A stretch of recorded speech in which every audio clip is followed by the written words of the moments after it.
Well, we're live with a special edition of Woodbine Live. Typically, you see Robert, Reid, and I, as well as Dan Torchman and Emily Gullickson here on Thursday nights. But tonight's a big night of racing at Woodbine Mohawk Park. It's NA Cup night. Robert, you are the author of the Horse Players Journal at Woodbine Mohawk Park. How are you doing? I'm doing fantastic. It's been a great night so far. We've got race 7 coming up, the first division of the Nasagaweya for 2-year-olds. So that's always exciting. But just listen, North America Cup night is my favorite night of racing of the year. And hey, we're just getting started. The big race are still to come. Yeah, I see we can actually show the races right now since the race 7 is about to come up. We'll show you the odds and the horses on the track for this as they warm up.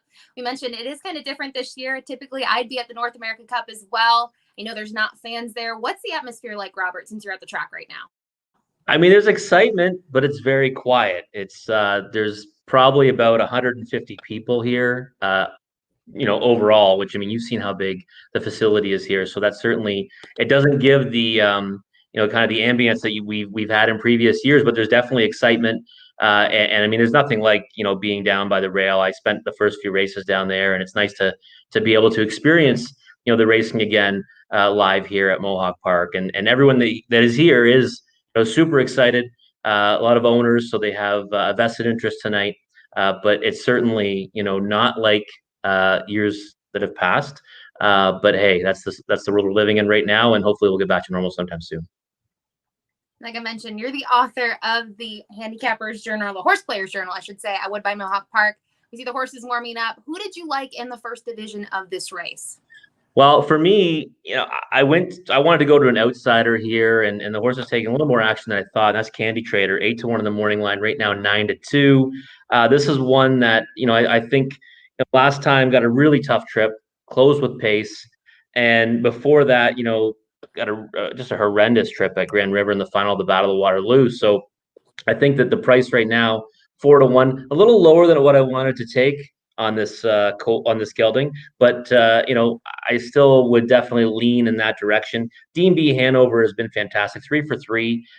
Casey Coleman Hurley pupil, and right now 7-5. I certainly don't think he's offering much value, but definitely off to a great start in his career and winning the final of the Dream Maker. Other ones, Pirate Hanover, trained by Tony Alagna, and the 10, You Can't Touch This. And plus, if you're looking for a real bomb, I do have someone who, is very sharp, who is using the 4, JT's Jet, underneath. Little Birdie told me this horse might be worth throwing in underneath, and right now he is 56-1. So it's nice little price to throw on the bottom end of your tries and supers. Yeah, I think you said it right, too, about Dean B. Hanover. I mean, I figured this horse would go off as the favorite. 3-2 is pretty short.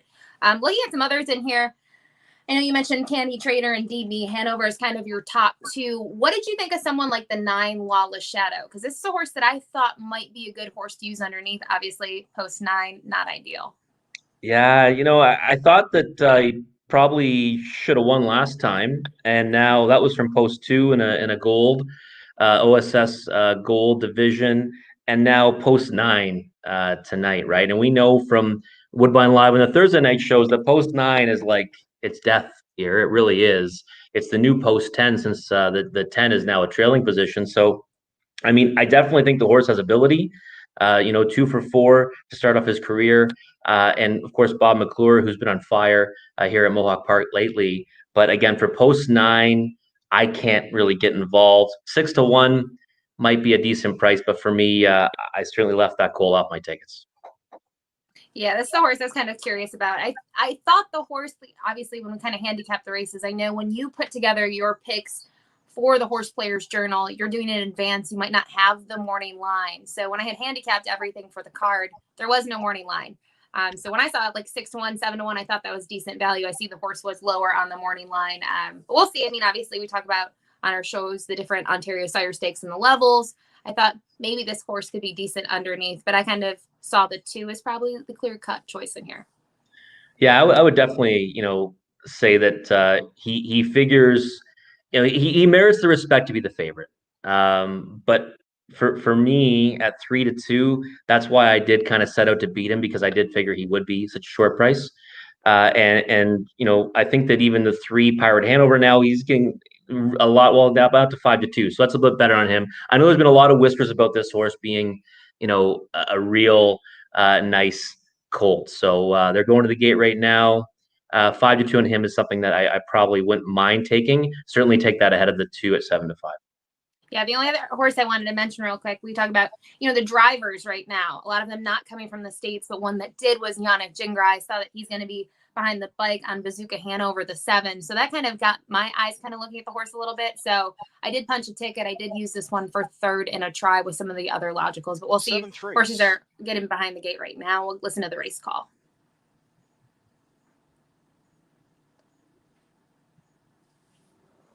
On the call tonight, we have Ken Middleton, one of the best race callers on the planet here at Mohawk Park. Kick off the All Stakes, pick 5. Here they come. They're often pacing. Leading out in the center of the racetrack is Kayukit with speed. Bazooka Hanover charging out as well. Going forward from the outside is Lawless Shadow. Highland Beach's best far neutralized the 9-hole in a hurry. Yeah, he really got out there. Yeah. Defense, left out South Beach Hanover to his outside Dean B. So they're really rolling. Then towards the rail as they drive into the turn as You Can't Touch This. Next to last is Candy Trader, and the final one going. Little surprise with Candy Trader being back so far. Just lost. Pirate Hanover got the Pirate Hanover just made a break, so his chances are gone. Yeah, Candy Trader I thought would get away a little better this week, but over Bazooka Hanover. maybe Sylvan figured there'd be a hot pace. Beach's best is 4th. Yannick in the 2-hole here is interesting. Getting underway goes Dean B. 22-1. Going to track covers. You Can't Touch This. Candy Traders scooting up the inside. JT's Jet, and last is Pirate Hanover as the field cruises the half goes in. 52nd first half. Yeah, they just crawl to the half there, 56. Just over a length in front. Bazooka Hanover 2nd inside. The rail. Not much pace here. DB Hanover trying to come first over. It's going to be tough. I mean, you might be right with this 9, Ashley. Highland Beach's best is 6th inside. The try's looking good right now. Yeah, no kidding. Field on its way to 3/4. Lawless Shadow kicks it into another gear. 2 lengths in front over Bazooka Hanover. Dean B. Hanover. Kayukit at the rail. Who do you need behind? 124 and 2.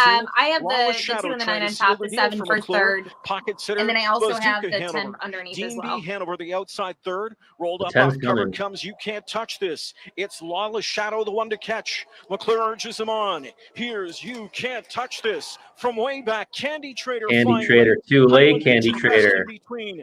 It's Lawless Shadow. Lawless Shadow holds on to win the Nassau away in 150. Did you get it? No, and that's okay.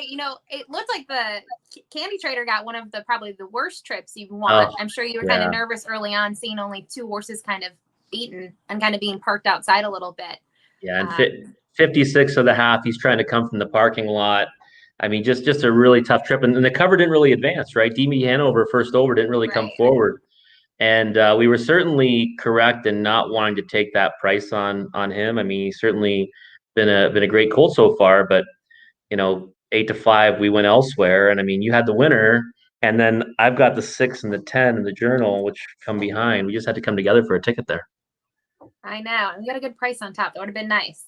Yeah. For you that are just joining, or that you joined us in the beginning, we were obviously a little rushed to get to this race. So obviously with being on StreamYard, you can leave comments and your tickets in the comments, and we'll post them on the screen as well. And also, this is very informal, so if you want to have a cocktail, join us. I already have mine to the side of me. Just fun to kind of talk about the races, handicap, and see what you guys are thinking as far as all the stakes races tonight. So let's see. I wonder what it's going to pay. I mean, it should pay pretty good, especially with the 10 kind of floating up in price a little late. Yeah, this should pay great. I mean, especially with the Super, the 95-1 shot 4th.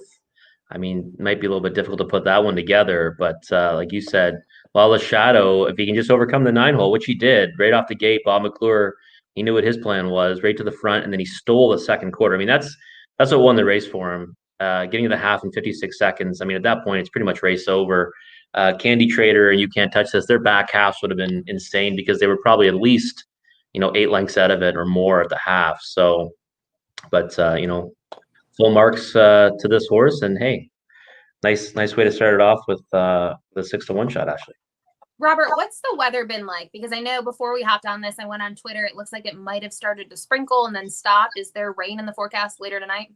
It was a small chance. It's been holding off for the most part. It was a little bit cooler earlier though. Like when I first got here, the sun wasn't out. It was cloudy. It was 75 degrees Fahrenheit, but it really felt a lot cooler than that. And there was a bit of a headwind as well. So I think that's also calmed down a bit. But with a big headwind, sometimes it does favor the horses on top. All right, looks like we're going to have a guest or two in a second. Let's see who we got. It's like a mystery. There's two waiting, so we have to see who comes on. Wow, first. it's roulette. Oh, wow. Well, look who it is. Got two guests. We'll start with the first one that joined first. You see Yannick Gingrich. He just got off the bike. Yannick, how are things going? Yeah, pretty good. You know, I was really happy with Caviar Audrey. Not quite as good with Atlanta, but things happen, and we'll go to the next race. We'll also introduce Gabe Pruitt really quick. He's got a lot of titles that I can't keep track of. Director of Racing at Caesars. You also probably heard him at the Red Mile in Pompano. And I have to give a shout out to the Senate Army. Gabe, how are you doing? I'm good. Great to be on with you guys. So I know you have a little bit more time, so I want to talk to Yannick. Yannick, can you recap yesterday with the Casual Breeze? I mean, Sorella, pretty impressive last night. Yeah, she was great. She's a very, very good filly. She's been good all year, and yesterday, after Vernon, I didn't go so good there, so I just want to get a good start into her. But she loved the track, and she obviously track record, and couldn't be more pleased. Obviously, later tonight, North America Cup. We've talked about Tall Dark Stranger. I think every time I've seen you at the Meadowlands, how are you feeling? Obviously, he's been kind of flawless this year so far. Yeah, no, I feel super confident. Last week, been well documented, the plugs and all that. But I think he's the kind of horse that you got to keep him moving. And I think that there'll be plenty of fraction in this race tonight. So if they mix it up, that'll be great for me. But if they don't, then I'll be on the move. We'll see how he goes. And I know we talked about this kind of one-on-one at the Meadowlands, the process of going to Canada to drive in the races. What's that been like? Because it definitely wasn't easy, or at least it sounded like it was going to be a little challenging. Yeah, it was, but it worked out fine. It is what it is. At least I was able to race him last week in the elimination, which is a big plus, I think, for me anyway. I think he would have been fine no matter who drove him, but I was happy to be here and sit behind him. And, other than that, it's good. Now I'm off the 14 days. So, I'm like every other Canadian now. And, we'll race tonight and go from here. You brought the family up, right? It was going to be a little bit of a vacation last time I heard. Yeah, but they're gone now. They left on Thursday. They had to go back. They have activities and stuff that they were here for like 12 days or something. But so they left on Thursday. So that was not a fun day. Let's put it that way. But being gone for another 30 after that. But this is the world we live in right now. That's the move I had to make, and we'll make the best of it. Awesome. Thanks for joining, Yannick. I know you're busy, so I'll let you get to it. Good luck the rest of the night. All right, thanks, Yannick. We booted you. I'm sorry, Gabe. It was Yannick. It's okay. I was a lot more interested to listen to Yannick as well, so that's all good. So you've been watching the races all night so far? I have. I'm going back and forth between Hoosier, Scioto, and of course Mohawk. So yeah, it's been a great night. Has anyone impressed you so far, or have you just been kind of taking it all in? That rally from Sintra was amazing. He went from an impossible spot. I would say, so far that has impressed me more than anything. Unfortunately, I guess Atlanta was a little bit off her game, as Yannick said there. We obviously expected to see a big effort from her, but it's been a great night overall, and it's going to get better. You've been firing some of that Darlene Hanover money into the handle, Gabe? I have been playing a little bit. I'm taking a little easy though. I've got the emergency brake on a little bit. I haven't opened up as wide open as I may a little later on the card. Is there anyone that stood out to you on the card? I mean, I know you've looked at all the races and things like that. Is there anything like a price or a horse that you thought was kind of a lock going forward? I don't know about a lock, but I'm going to try Bob McClure. He's in Tattoo Artists in the North America Cup. I think, as Bob said, he's been quoted, he was just as happy with that elimination win or the elimination finish, and he wouldn't trade places with anyone. He's had a lot of traffic troubles, everyone knows there, and he's going to be a big price. Tall Dark Stranger is going to be a short price there. He's a very game horse. it's he's obviously the one to beat. But Tattoo Artist, I think at a good number tonight. I'm going to try and key him first, second, probably third, and see if I can make some noise. Yeah, I think you bring up a good point, too, about Bob in general. I mean, obviously, too, with Captain Kirk, Tony, one of his three in here, had to make a decision, and that's where he went for probably other reasons just than that, kind of thinking about the season and things like that. But I think you bring up a big point, too, about how the elimination panned out for him. Not perfect by any means.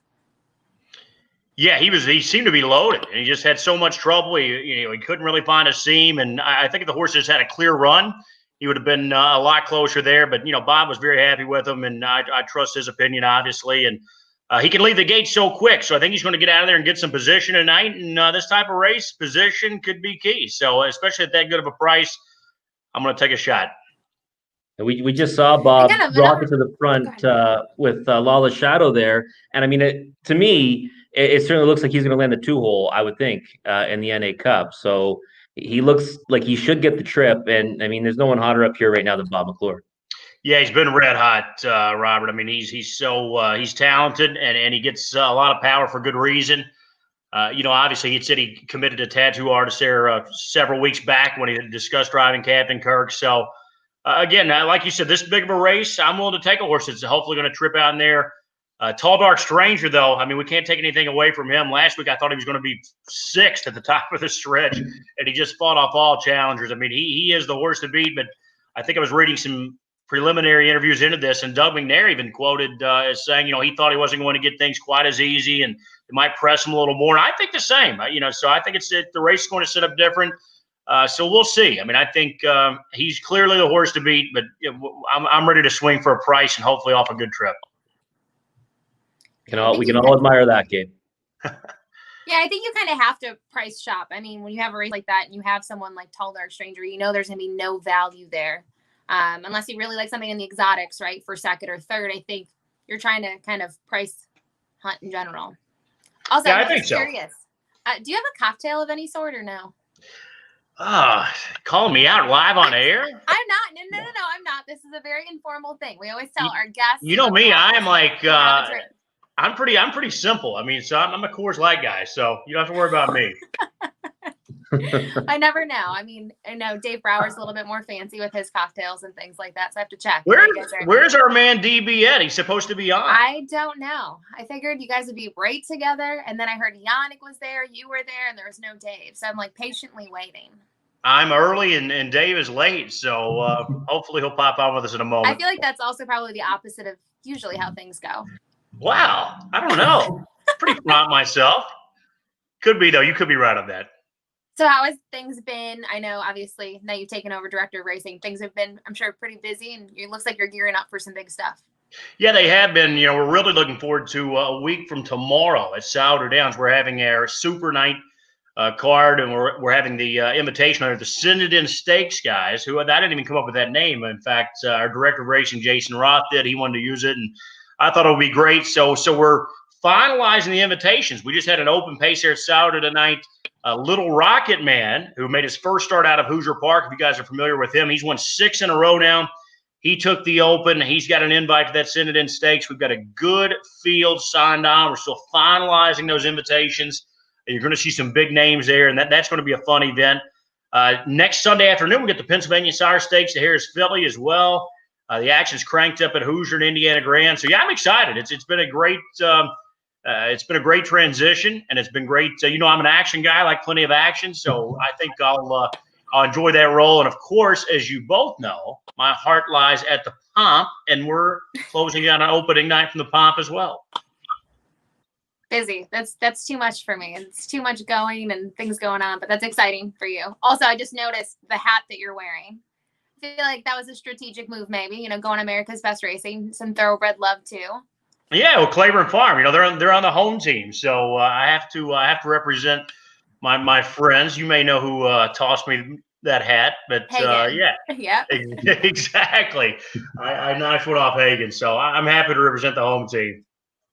Gotcha. All right, well, let's throw up the monitor real quick so we can see kind of the odds right now at Mohawk and see how many minutes we got to post here. I messaged your buddy Dave. We'll see if he ends up showing up. Let's see. You have 5 minutes of the Fan Hanover, And of course, Party Girl Hill 6-5 current odds. What do you think here, Gabe? I'm going to take a shot on Peaky Sneaky, guys. She added Lasix, prior to that elimination last week.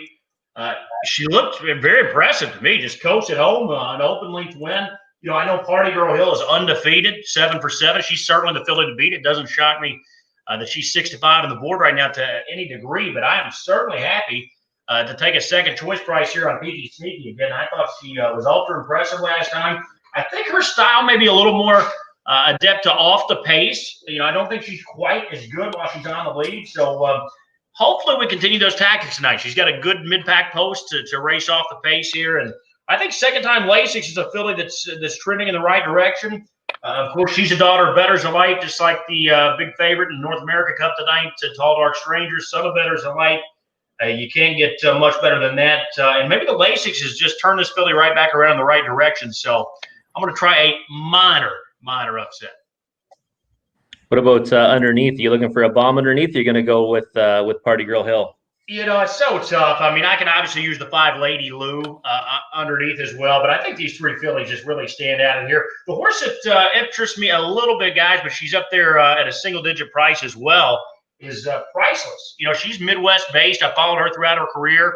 Brandon Bates has done a great job training and driving her throughout most of her career. Of course, she debuts tonight for Casey Coleman off a decent fit there. Who knows what we're going to get from this filly tonight? She could be a little bit of a wild card. I think I'd have to use her in the exotics as well. But it really looks like the logical type horses here to me in the Fan Hanover.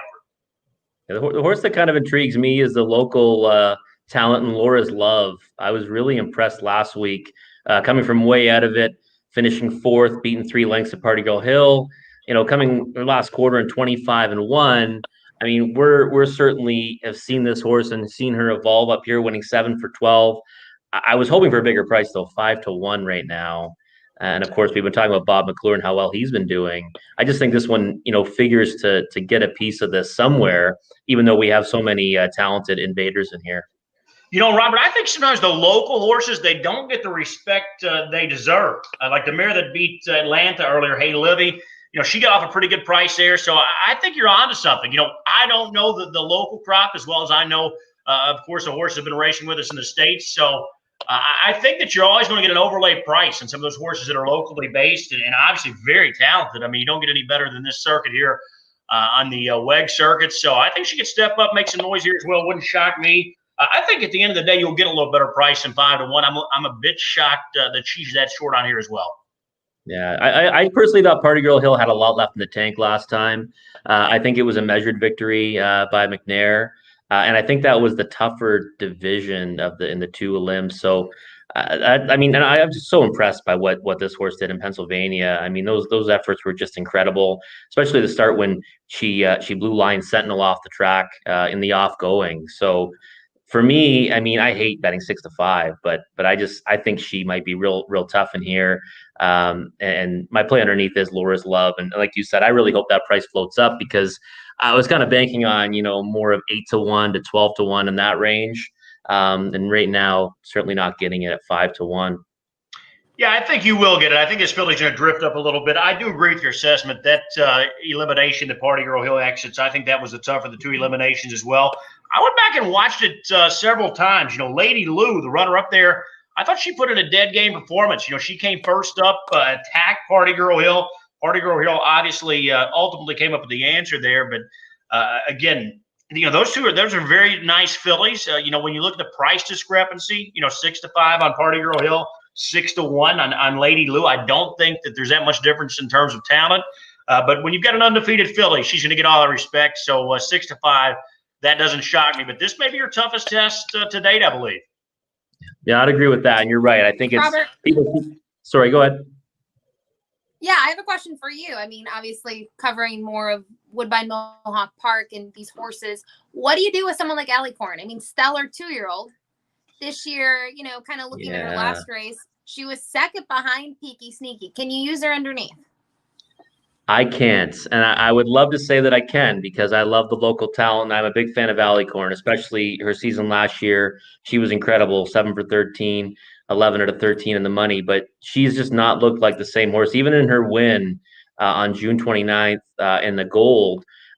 She was really, kind of all out, to hang on by half a length, and she hasn't really paced as smoothly as she has had as a 2-year-old. So, for me, you look at the price, 26-1. Certainly, you can get excited by it, and I know there might be some people that follow the circuit locally. They're going to say, "Wow, Alicorn 26-1. I've got to jump in on that." But I mean, 8-hole, and just the way that she seems that she may have regressed a little bit, at 3.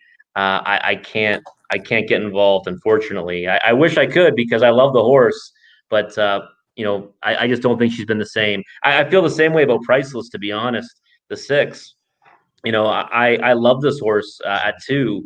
And last week, all the whispers around here were all on Priceless, and kind of regaining her form, especially with Yannick in the bike. But I couldn't get behind it, and watching her replays, I just don't think she resembles what we saw at 2. I hope she certainly gets there, but at this point in time, I can't back her with my money. Looks like we might look who we have finally. Oh, wow. Am I there? You're there. Now we have Dave Brower joining us, broadcaster and handicapper at the Meadowlands. What's going on, Dave? Well, listen, I don't even know what happened, because you know what? When you deal with AOL, which I have done for like 37 years of my entire life, I have no idea what they allow, what they don't allow, but I popped it on my phone, so now I think I'm actually able to talk to you guys. Here we go. This is shocking. I think you're the only person I know that still has an AOL email. I'm telling you, I am not the only one. But okay, whatever. I get it. There was no way for me to test this kind of stuff earlier on today, so it is what it is, and we'll go from here. Now that I'm finally on, what's going on? Does anybody have any winners? Is anybody making any money? What's going on at Mohawk tonight? It's been a rough night for the Journal guys so far here. I think I'm 1 for 7 right now. That's not 1 for good. 7? No, 1 for 7 is not good. I had Sintra, so at least we got a $12 winner, but everything else has been tough sledding, as these nights sometimes are, right? Sometimes it's a chalk parade, or we get some bombs, and yeah, it's been that way for me so far. But hopefully the second half of the card, while we're on here, we're going to pick some winners. You know what? I'll tell you what, Robert. In the past, most of my experience has been on these big nights at Mohawk and Woodbine, whichever the place was, wherever it was. It's been kind of a chalk fest. A lot of the big favorites, have come through and things like that. But we've got a lot of different races tonight, to try and test your handicapping mettle, so to speak. And then everybody wants to know who's going to be the best horse in the North America Cup. Are you going to try and beat Tall Dark Stranger? You can if you want, but I'm going to wish you a lot of good luck if you do, because that's a really tall order, because he's been so great so far throughout his 3-year-old season. And he just seems to have the mettle to dig in, fight, and want to beat you. And that's something that you can't teach a horse. It's natural ability, and he has had that, from the very first start of his life. So, it's going to be an interesting night as far as the handicappers go. When you're playing these pick 4s and pick 5s, and then the jackpot super high 5 later on. I tried every which way to try to beat the favorite in there, and I couldn't do it. Yeah, I would agree with that. I mean, I love Tall Dark Stranger, and I mean, when Yannick said the plugs didn't come out last week, that was all I needed to hear, because I truly believe he's a horse that needs to be urged and needs to probably hear his competition, and that had to cost him at least a few lengths. Honestly, Robert, he sees it. He doesn't hear it. He sees it, and he's done that a couple of different times in his career. And he's just that kind of a horse that has that championship spirit, and I wanted to pick against him, and then I thought about it, and I said, you know what? I'm really being an idiot if I do. Dave, we got the countdown clock, 45 seconds to close for the Fan Hanover. What are your thoughts here?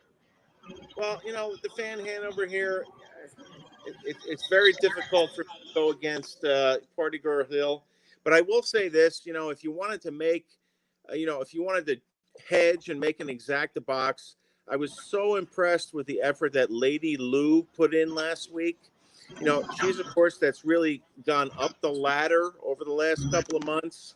And, I would make an exacta box and then press the one-way only Party Girl Hill on top, because she's just been unbelievable since the first day we saw her qualify. Dave, I think you missed your shout out. Someone just gave you a "Suns out, guns out" for your cutoff. Well, I put the T-shirt on. Listen, I did shower and shave today, by the way, so that's a big move. I hope you respect that. That's impressive. We all appreciate it. All right, here they come. Let's go to Ken Middleton. Here, Doug McNair's aboard her tonight. Party Girl Hill at 4-5, 5-2. On the other limb winner from last week, the 4 Peaky Sneaky. It's post time for race 8, the Fan Hanover, next from Mohawk Park.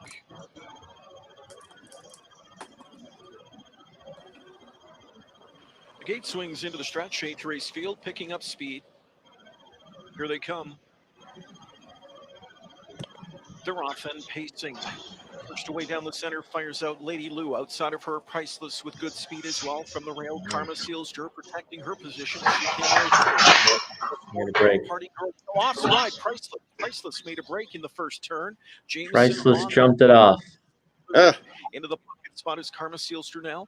Third inside to Party Girl Hill. Laura's Love is fourth. Fifth ducked over to the rail and Peaky Sneaky. Sixth away from the second tier, Chain Beach Sports. Priceless after the bobble in the first turn is on the outside from in seventh. I like Jody's aggressiveness with the 5 here. And that is Nectar, who she's going to end up with a nice trip here. Yeah, now she's going to get the 2-hole. Gas pedal of Party Girl Hill. Last week first over, this week off the helmet. Hill takes charge. Back into second, Lady Lou now. 2 to Karma Sealster. 2 more to Laura's Love. She'll start a move to the outside from McClure. She'll give cover to Peaky Sneaky fifth. Half in 54-4. Second quarter, 28-1. They're chasing Party Girl Hill into the final turn. Is that the trip you're looking for, Gabe, on Peaky Sneaky? Second over? it's a little distance to make up there, but yeah, I think at this point I'll take it. Final 3/8. A buried sixth is Beach Laura's Sports. Loves is not giving you much cover right now. No, she looks loaded though. We're going to try her hand 3 wide here. Hill, she's got 2 in the field now as she buzzes by 3/4 in 1:22-1. Party Girl Hill into the stretch. Back into second, Lady Lou. Laura's Love is third, scooting up the inside. Karma Sealster, Peaky Sneaky up off cover from the backfield. So is Perfect Storm. Party Girl Hill brings it into the final 8 of the mile, and she is clear by 3 for McNair. It's Party Girl Hill. Party Girl Hill show. They couldn't find the chink in her armor. Not tonight. She's the Fan Hanover champ of 20. 3 best fillies, 1, 2, 3. He's good, huh? Wow, incredible. Just too good. I mean, she's 8 for 8. She's just crazy. Yeah. Very impressive. It was funny. Last week going into the elimination, I actually said to someone, if I could get 4 to 5 in the final, I would take it right now. And she goes off of 4 to 5. Insane. I mean, yeah, maybe the rare occurrence for 4 to 5 is an overlay. Her first qualifier at the Met. Yeah. I mean, she beat older, more experienced horses with a plum that you like shook. Oop, we lost him. He just disappeared on us. He's going to be so mad, too. He's in the middle of a thought in a sentence. I was actually wanting to hear that, too. He was making way too much sense. We had to get rid of him. We'll see if he can join back in a minute. I know we're going to have another guest join us, too. See if we'll get him on in a second as well. There he is. Here we go. Garnet. There he is. Barnsdale is joining us. Garnet, we've obviously seen you a lot recently from your at-home setup because of, the whole situation we're all living through. Picks for Woodbine Mohawk Park are selected. We see them on the screen. We also see you for DRF Harness. How are things going? Yeah, it's going great. I don't know if it's a good thing that you're seeing a lot of me, but I just wanted to do one thing here because I know the producer is, so there we go. Oh, he's got the hat. There we go. It is. What's going on? No one pulls it off like Garnet. I love it. Man in the hat. That's it, man. How's it going, guys and girls? It's going. I'm donating a lot of money. Yeah, how are you doing? Say, hopefully you're losing less than me tonight because nothing's not every horse I don't like that I want to bet against, like Dean B. Hanover, for example, are no good, and I'm still not cashing. So, well, we'll see. the night's not that young anymore, but there's always a chance to get out. Just takes First time one. somewhere. That's right. Good. It's been tough sledding so far, Garnet. Tough sledding tonight. For me too. Yeah. I got Sintra down, but that's about it. I mean, Peaky Sneaky's 4 to 5, or sorry, Party Girl Hill 4 to 5. But so far, yeah, it's been a rough night. But we're gonna turn it around right now. We Yeah, missed that memo. it looked like Dougie saved something last week, and I guess he did the way she raced. Dave, you're back. We missed My you. buddy You Dave. started on this great train of thought, and listen, you left us. Well, I'll tell you what. I apologize because now I'm trying to just like stare into the phone at this point because the laptop didn't work when I tried to log in. But listen, for all the people out there that are watching Party Girl Hill, I'm telling you this: when we were at the Meadowlands that first morning when she qualified and she beat some older, more experienced mares like with ease.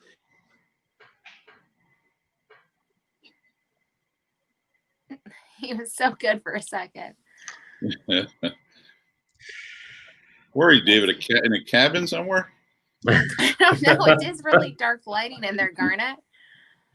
I feel like I'm like bright light. Garnet, you got some dim lighting going on too. Setting Well, I had the mood, I guess, for the big lamp races. on behind me, and it was really bright. So we think it's, but we tested it out. We think it's better a little darker.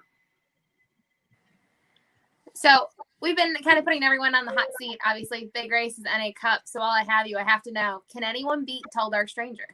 I mean, you always want to say somebody can, but for me, the one thing that I look at that kind of convinces me that he's not going to get beat is how vicious he is coming back in 7 days.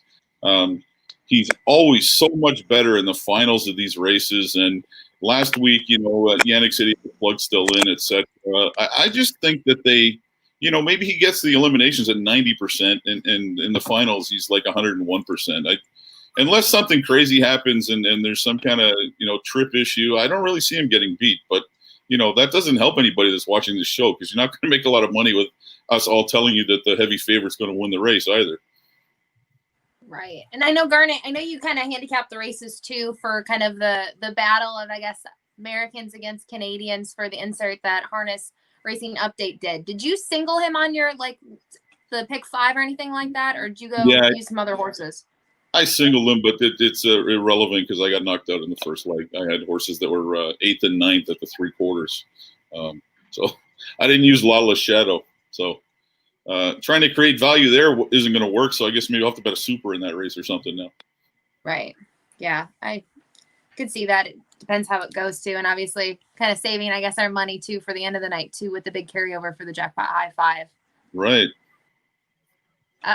Dave is getting blasted for his AOL account. Luckily, he's not here right now. He keeps on coming in and out. Here comes the dial up again. So let's see the final payouts there. Yeah, pretty chalky as we expected. It's actually better than I thought it would pay, though. 5 to 1 on that exactor isn't bad. I mean, I think you probably had 2 choices in that race: try and get Party Girl Hill beat to win, or try and get Peaky Sneaky beat for second. And if you're going to do that, the most logical thing was to take Lady Lou, who's only beaten half a length to Party Girl Hill last week. Looks like we got a good question from Bruce Lee. He said, when a trainer has 3 horses in the NA Cup like Tony Alagna, does he have any race strategy, or is it kind of like every driver fending for himself? What do you guys think? I'll go first. I mean, it's $1 million race. I would hope each owner was going to get a crack at winning $500,000. So I don't know that there's any necessary strategy, but by the same token, you would hope that they're not going to knock each other off during the course of the running of the race either. So that's kind of a bit of a wishy-washy answer, but that's kind of also the way I kind of see it. And you could script these races, as we all know, many, many times over on paper. And when that gate springs, so much can happen. As Garnet said, I mean, they're not likely going to punish one another. Obviously, there's a friendly fire as far as that matters. But so many things can happen once that gate springs. I don't think you can really develop a strategy ahead again, regardless of how well you try to plan. I would certainly think the same. It's tough to kind of plan anything out. But we did see actually in a preferred here, I'm sure Garnet remembers, there was two stablemates that actually one knocked the other one off, cost that horse a bigger placing, went on to win, and then got disqualified. So it was the first time I've ever seen that before, that two stablemates actually hooked up, interfered with each other, and that would have been a long drive home to the farm because it went from being a winner and a fourth place or fifth place finish to, I think, just a fourth place finish. So, certainly when this kind of money's down, I would think that it's mostly every man for himself. Yeah, and I think too, sometimes when you talk to the drivers, they'll tell you that too. Like, I think Yannick's probably one of the most blunt people. Like, did you have a plan? And sometimes they'll be like, blunt, no, I didn't have a plan. I mean, I look left and you have to kind of make a game time decision. And I don't think in these sorts of things, I think all drivers, I mean, they want the check as well and they want to do the best they can. So I think they just put their horse wherever they can and hopefully the trip kind of pans out.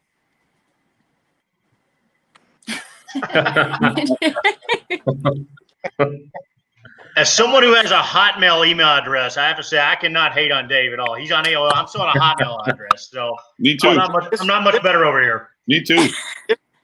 Sucks. I apologize for the lack of MSN.com is my email address. I don't know if it even exists. I know. Text is great when it's not when it doesn't, and it is what it is. So I moved over to the couch now. Maybe I can get a better signal on the couch. Maybe the cats are like blocking the modem or something.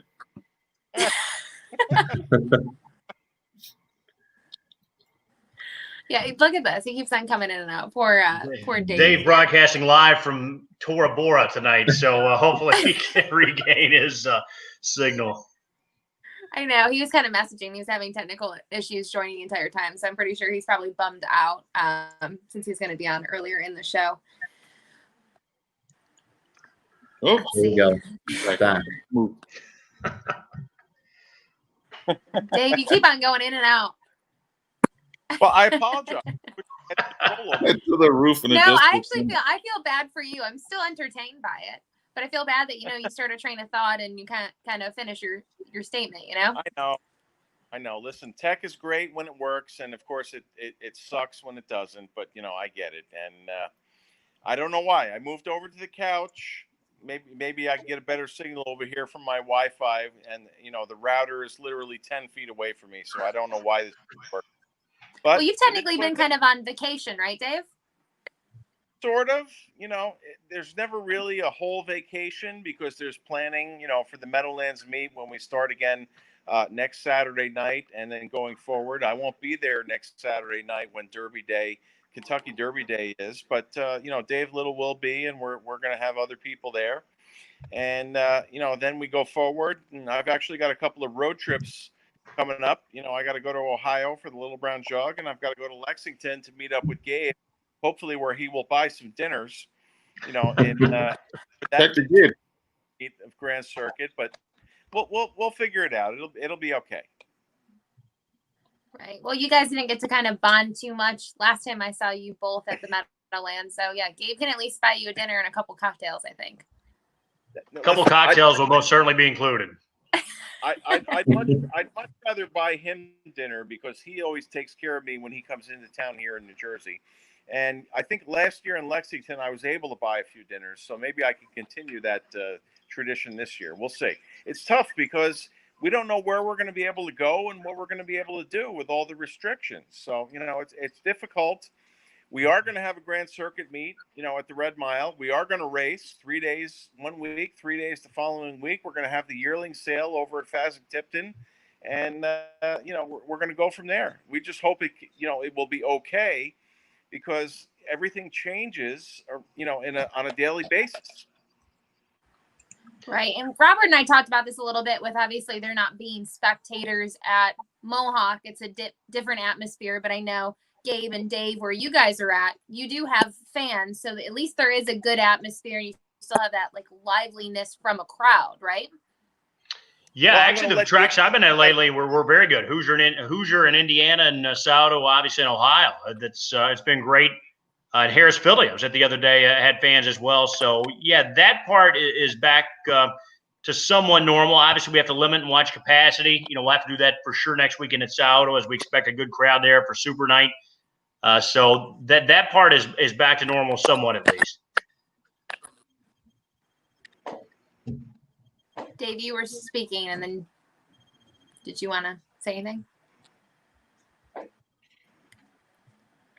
Yep, there he goes. There he goes. I thought he might be frozen. All right. It looks like we have the second division of the Nasagaweya. Any thoughts, Garnet, since you're kind of our most recent guest?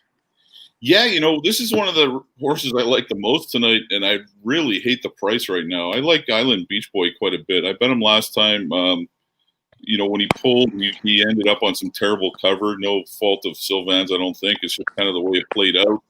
Sometimes you leave the rail at this track, and at this moment, 4 or 5 other guys have the same idea.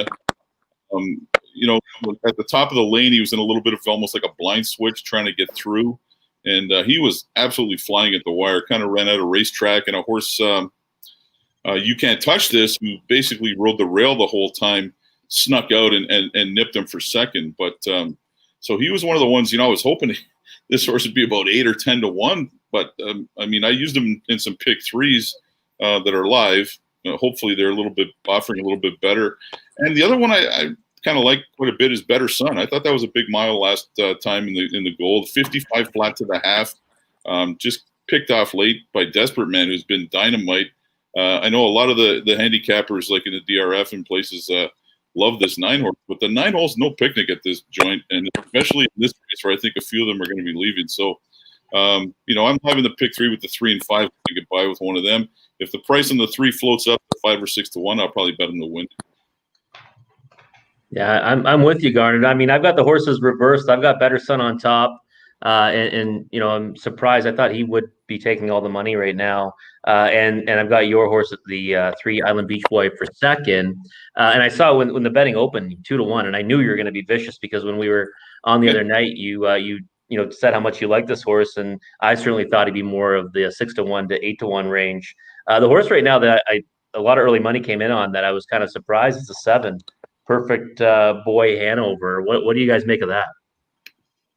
Blake said he likes him a lot. He chimed in. People were asking for their best bets and their best long shots. The trainer, Blake McIntosh, and he chimed in and put him as his best long shot and said that he just keeps improving. So I don't know. This race, I think there's a lot of ways you can go here, actually. But, other than the horse that I like. I'm just not sure. He comes off a Stallion Series win down at Pocono against kind of second-tier Pennsylvania Sired Company. So, tougher spot tonight. I think that's a major underlay at this point, 4 to 1. I thought he'd be much closer to the morning line, double digits here. Yeah, I'll be honest. I don't have the horse anywhere, and when he opened, it was I think 5 to 2, which was kind of shocking to me. Maybe some money coming in with Blake's comments, because he raced okay in the Dreammaker, but I think that Island Beach Boy certainly raced a lot better than this one. And You Can't Touch This, I guess, is a decent frame of reference. He already came out and raced fantastic earlier to finish second. So. Again, I certainly wouldn't be in a hurry to back the 7 at the price he is, and it's the 5 and the 3 for me. We have another guest on. Nancy Tactor just joined. I feel like you've had a good night so far, Nancy. Yeah, it's been a good night so far. Caveat Audrey raced super. I was really happy with her, and Peaky Sneaky put in a good effort. I kind of wish she was maybe a little bit closer. She was a little bit far back, but that's racing. But she's a tough filly, and she paced all the way to the wire. Before we talk about Tall Dark Stranger, let's talk about last night with Sorella. How impressed were you? Because obviously you're not there, so you don't get to witness in person, but we all saw something pretty spectacular. Yeah, both the horses raced super up there yesterday. Sorella, she was just awesome and ready for money. He raced great in his elimination too. So, it's a little nerve-wracking when I can't be there myself.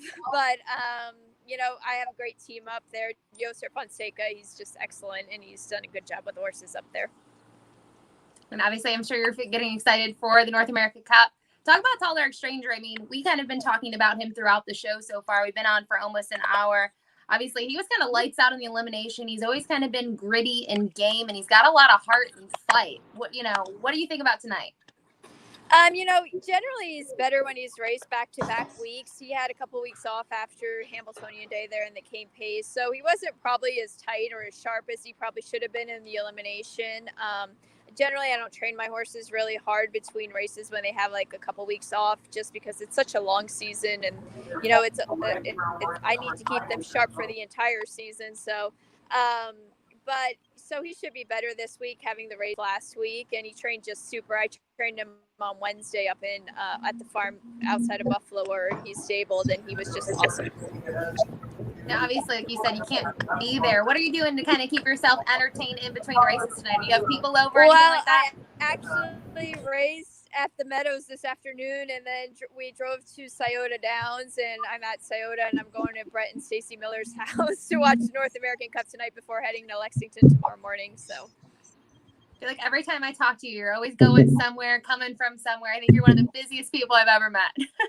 Yeah, I definitely get my frequent flyer miles, that's for sure. Awesome, Nancy. Well, I don't want to keep you. I know you're probably getting excited for the race. So thank you so much for joining on. Good luck tonight with Tall Dark Stranger. All right, awesome. Thank you very much. See you later.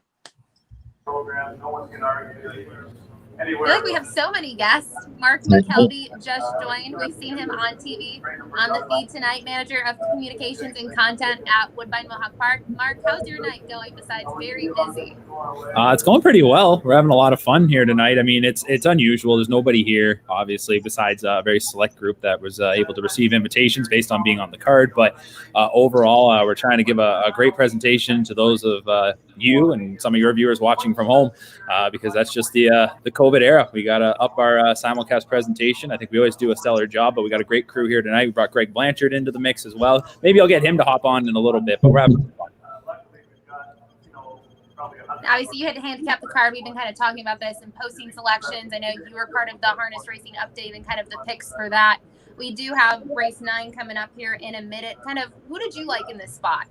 I thought this was on the spot right now. Well, that's okay. You can put me on the spot, as I just had to break down this race. And I like number 9, a buck of bet Hanover. He was 8-5 at the moment. I wasn't sure what price you'd get on him. I thought with the outside starting spot, you might get not a bad price on him, but it's a pretty wide open race. I thought at one point we had 4 horses all at 3-1. But a horse that I would keep my eye on here is number 7, Perfect Boy Hanover. He's sliding up. He took some early money. He's now up to 7-1. He's coming off a Stallion Series win in Pennsylvania, where I thought he looked real good. I know the connections were high on him early on in the year coming along, so I'd keep my eye on him. I think he's going to really show what he's got here tonight. And right now, I really like that 8-1 price. Hey, he actually took a lot of early money, yeah, and I mean, right now the betting board is a little bit interesting to me. I mean, the 5 now going down to 2-1, Better Son. I do think he's the horse to beat. But Garnett's horse, Island Beach Boy, still holding sway with support at 4-1. Garnett, what do you think about that price? It's still not high enough for me. I just punched a $10 box 3-5. I need more than 4-1 to bet that horse, even though I like him. So I'm going to try and maximize my profits a little bit by going that way. I think Dave Brower just messaged me. I think he's up for the night with his technical difficulties as far as joining us again. He just messaged me. So appreciate Dave coming on. I think we need to upgrade his internet and his email account is what we've established tonight. So a lot of different opinions in this race. This should be a good race. I think there should be quite a bit of action in this race, I think. Mark and Robert, this might be a question for you guys to answer from Bruce Lee. Did the U.S. trainers come across the border or leave them in the hands of Canadian trainers? For the most part, most of them sent their horses up to trainers here in Canada. They're able to take care of them. Some already had pre-existing relationships because this is nothing new, sending horses up here to race in major events. And there's obviously lots of capable hands up here. But yeah, that's the case. If you wanted to come up, for the most part, you would have had to quarantine. So a lot of these horses came up to connections here. I mean, Nancy Tactor was just on. She did send one of her assistant trainers up here, and he did quarantine. So he is in the country. But for the most part, yes, sending them up to some of our local trainers.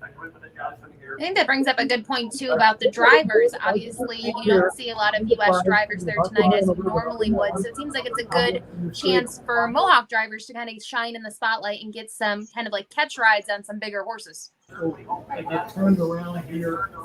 Yes, but I mean, right here with Bob McClure, right? He's picked up a ton of drives from Tony Alagna. So, I mean, it's a huge opportunity for a guy like Bob, and really, well, a lot of these drivers do get the opportunity to drive these big races. You've got someone, like even John Drury, who's picked up drives in multiple stake races today. That might be someone that is a fringe player in these big stake races. So it's great for our local guys, and hopefully they continue to have success in the kart. So I just want to pipe in for a second here, guys. I know usually you're the one asking the questions here, Ashley, but here's the thing. We got put head-to-head in that handicapping insert for the program, and the roses are red. We both went completely opposite directions, so I just want to know what's on the line here. Is it just a friendly wager? I don't know. Is there a friendly wager? I feel like we should have had a friendly wager, because I know Gordon Waterstone pointed out that everyone was kind of on the same page, and we're on completely different pages. Well, I'd put a Canadian 20 on the line. I know that doesn't mean much to you, so so that's like what? I gotta take make it like 14 and change. What we're betting. So, okay, 20. I got Canadian money. That's fine. I got plenty of it from all my times to Mohawk and Woodbine, or maybe $14 American. That's fine. Well, before I leave you guys, so much more. That's my pick in the roses are red. Who'd you went? You went with Soho, Burn, Love. Is that right? Soho I used for second. I actually went with Stonebridge Soul. I mean, kind of using Sharton as that gold standard. We don't see Sharton tonight. Kind of seeing how horses have performed against her. Obviously, Soho, Burn, Love's out of the same stable, Jim King. But I thought Stonebridge Soul, the last two times being second in the Art Escape, and then here on the 21st up at Mohawk, kind of sold me. So I'm gonna try to beat you in that for sure. All right. Well, good luck. I'll try and won't rub it in when I do win, but I'll be looking forward to that 20. You could send an American 20. I wouldn't turn that down either. Don't know next time I'll get across the border, but who knows, right? Maybe we'll be in a non-COVID era. So, guys, enjoy the rest of the night. I'll try and get a few more guests to drop by as they come through the paddock here, and enjoy the North America Cup. Thanks, Mark. Thanks. Thanks, Mark. I knew I was going to get blasted for my picks, and the roses are red. I knew it. I think. 9-5 on the 9. A buck a bet Hanover, fresh off the Pennsylvania Tail in the Stakes 3-5. Exactly. I'm not sure that's a cool I'm still live in the pick 5, so I need 3-5 or 9. Positions with the 2 3-1, Garnett. Oh, this horse getting all your steam here. 3-1. Garnett's just hating that price right now. So many fools are following me. Oh, well. Ninth race, You're moving money. Here they come. It's like he's leaving a bit too. Good beginning in the center for Better Son, who leaves out with speed. Outside of him comes Perfect Boy Hanover. Then inside, it's Island Beach Boy up close third. Fourth up on the far outside drives. See what the 7's made of. Between horses early, there is Saratoga Blue Chip, and he got rough-gated, made a break on Jameson. In tight quarters, they're off stride going. Drop that 7 in third. What are you doing? So inside belongs to Captain of Rock and Roll now. Sixth away from the second tier came Touch 'Em All Joe. Then it's back to No Better Joy. Quarter 26 and 3. Perfect Boy Hanover. I think a remove on the lead from instantly. Boy Hanover leads the way. Right? Second at the inside. Going pretty good right now. Pop, and there he goes to the outside for McNair. Grabbing up a little bit on the front. So, yeah, there he goes. But he'd rather chop it out. Better Son scrambling back to the front end. At the inside second now, Perfect Boy Hanover. Up with them third is Island Beach Boy. 55-3. And Philion coming first over now. Island Beach Boy into the final turn. Back into fourth, a buck a bet. Hanover fifth outside drives Captain of Rock and Roll. Sixth inside, Touch 'Em All Joe. Pretty fair race, right? Joy. Then see who's best. Blue Chip on to 3/4. Better Son leads it by just over a length. Second outside to Island Beach Boy. Perfect Boy Hanover rides pocket position third, and moving up on the cover, a buck a bet Hanover fourth now. Captain of Rock and Roll fifth in it. 3/4 of 124 and 1 spinning for home, and it's Better Son the one to catch. Perfect Boy Hanover in the pocket spot. Island Beach Boy trying to sustain that long uncovered first over bid. Still coming forward. Cover now. Here comes a bucket. Wow. The 9 is. McClure worked out a nice trip from the 9 hole with this goal. Jawburger, yeah. Trip was too good. He almost got taken out of the race in the first turn. No Better Joy coming through at 65-1 to be second. Wow. Island Beach Boy fourth in 152 and 1. He was impressive, but yeah, it was a perfect trip by Bobby. Yeah, Trip won the race. Yeah. I almost wish live in the pick 5. That's I almost wish Sylvan stayed in and let Bob go and then try and get out. But what are you going to do? Yeah. I mean, you don't often wish to stay in. Right? No. So, he took his shot, and that's it. Just like you said, Ashley, Bob's getting a lot of opportunities with some of the U.S. drivers not there for Tony. He's making the most of it. He's doing excellent work right now. Yeah, that was a good drive. That's kind of been something. I mean, you even saw it, we're talking about harness tonight, but thoroughbreds yesterday, the Charlestown Classic and the Charlestown Oaks, you got to see kind of the local jocks kind of shine and pick up mounts that they typically would never pick up, especially when you had people like, I think Mike Maker had a couple runners or Steve Asmussen. So it's kind of a neat experience for the drivers. This might be their only time driving that horse, but they have a shot at some good money, a good experience. It's pretty cool to see it, I think. Yeah, this relationship with Bob and Tony, who knows? This may just be the start of this. He's done such excellent work for him over the last several weeks, as Robert and Garda, I know, could probably speak to more than I can from watching this circuit night in, night out. But I think he's obviously very talented, and he's getting some great opportunities right now. Yeah, he's really hot, just in general. Like he patents bringing long shots from miles behind to win at this track somehow. And it's not as much of a closer's track as people think. I did a couple pieces for Trot Magazine, handicapping pieces, where I actually did a study on where the winners come from, and it wasn't that much different than Woodbine, even though people think that Woodbine was a lot more speed favoring. I mean, I think this might be the first stake race tonight where the horse that won wasn't leading turning for home. Mm-hmm. I believe that's true. Yeah, and that's his second win from the 9-hole tonight. Which is an impossible spot. Well, there's a couple scratches there, right? It was only the 7-hole, but still the far outside post. Yeah, outside post. And I mean, the thing is too is he's got the Blay account, he's got Dr. Ian Moore's account, and if he picks up Alanya, I mean, think of the power that he's going to be driving. Just incredible stuff there, and I mean, he's driving fantastic. I mean, he's on fire every night here. You can't leave him out. And again, another perfect drive for Bobby. And he's the first guy to ever choose off an elimination winner for the North America Cup, I'm assuming. Well, it's got to be, right? And I mean, the loyalty, they're definitely loyalty, but also realizing that, one shot at a million might, not be better than, 10 years racing in the OSS, with Docky and more horses, right? And he'll get that drive the rest of the year for sure. Who knows with the Alanya horses, right? So again, but again, I thought it was remarkable. What was crazy about that was that he booked off Tattoo Artists, right, to go with Untitled Hanover, and then got the drive back. And that's why I think he really had to stick with the horse, because I mean, that was an incredible show of loyalty from the connections to say, okay, Louis Philippe did a great job, but you can have the drive back. And he bounced back to Tattoo Artists, after he was beat driving Untitled Hanover. So a pretty cool story there going into this one with Bob McClure's Path to the Cup. Yeah, and if you think, economically too, I mean, you might think passing up a shot at $1 million, is not such a great thing to do. But if Bob's thinking, listen, this horse is not going to get beaten in the Sire Stakes going forward from this, there's still a couple of golds left in the super final for 450,000, right? So that's like over 450,000 in purses, which you could get, 5% of the owner's share. If you in your mind, you're thinking he can sweep those races, and do I want to pass that up or for taking a shot at Tall Dark Stranger, right? So another consideration. Yeah, exactly. While we got a couple minutes, obviously, if you look at the bottom of the right bottom corner of our screen, you see Bet With Us, Dark Horse. This has been something really cool. You can get the Dark Horse app. I'm actually limited. Obviously, I know it depends on where you live and kind of what technology you have, but this is using that AI kind of machine learning sort of algorithm to kind of suggest horses that you should bet. I think you only get one race at a time, right? That's kind of how it works, Robert. Yeah, that's correct.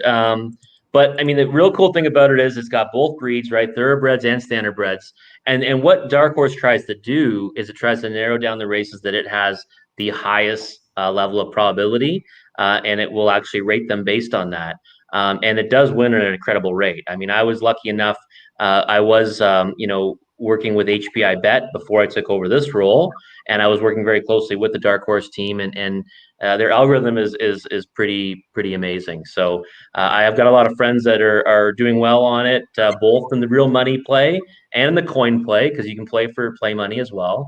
And it's something that I would encourage everyone to download and check out, especially if you're newer to the sport, because it simplifies everything. So, Dark Horse is definitely, something that would be on the top of my list to download and check out if you're interested in either breed, thoroughbreds or standardbreds. Yeah, we can actually show you a video. We might have to show it now or in a couple of minutes. We have a little bit more information about Dark Horse, and we've explained it, but it's obviously cooler if we can show you something about it as well. Let's say we're going to have a guest in a minute.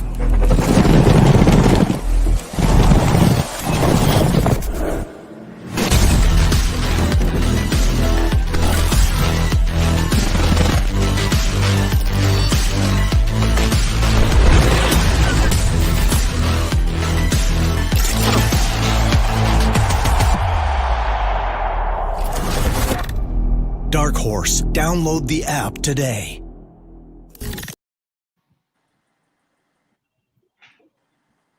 There you go. All right, there you have it. I think it's pretty cool. I'm a math person. It's all nerdy stuff. I like it. Yeah, and you don't have to go with what the AI selects. You can order your horses based on a number of factors. So really, really cool for experienced players, but especially for those that come into the sport. And it can be a little bit overwhelming, right, with the program and all the data and the stats you need to kind of pick up quickly. Very, very cool. No, that's good. I can see it. Wow. Big money Bob McClure. There's a superstar. There he is. Yeah, I didn't get any in the big money races, though. Well, I got thirds and sixths, so. Yeah, well, I mean. Over 117,000 is not that bad, Bob. Yeah, I was going to say. Going from 220 is better. Yeah, we've got different accountants, Bob, because, you just, win a winner on a buck a bet Hanover. Tell us about that one. Oh, he's a nice colt. I trained him on Wednesday, so I knew he was handy. I knew he was safe. I knew he was willing. So, I felt pretty good about him going in there. And then when the trip worked out the way it did, I fully expected him to win, given the circumstances. So he didn't prove me wrong. So what you're saying is I need to talk to you before the race because I picked against that one. So next time I'll remember to do that. Maybe leave the handicap into the professionals, Bob. Bob, I would like to sincerely apologize to you because I'm on Tattoo Artist in the North America Cup tonight. So that's a lot of weight, my friend. Well, given your apology, I want to congratulate you on your big news recently. I haven't reached out to you yet, but congratulations. Thanks a lot, buddy, and best of luck tonight. Thank you.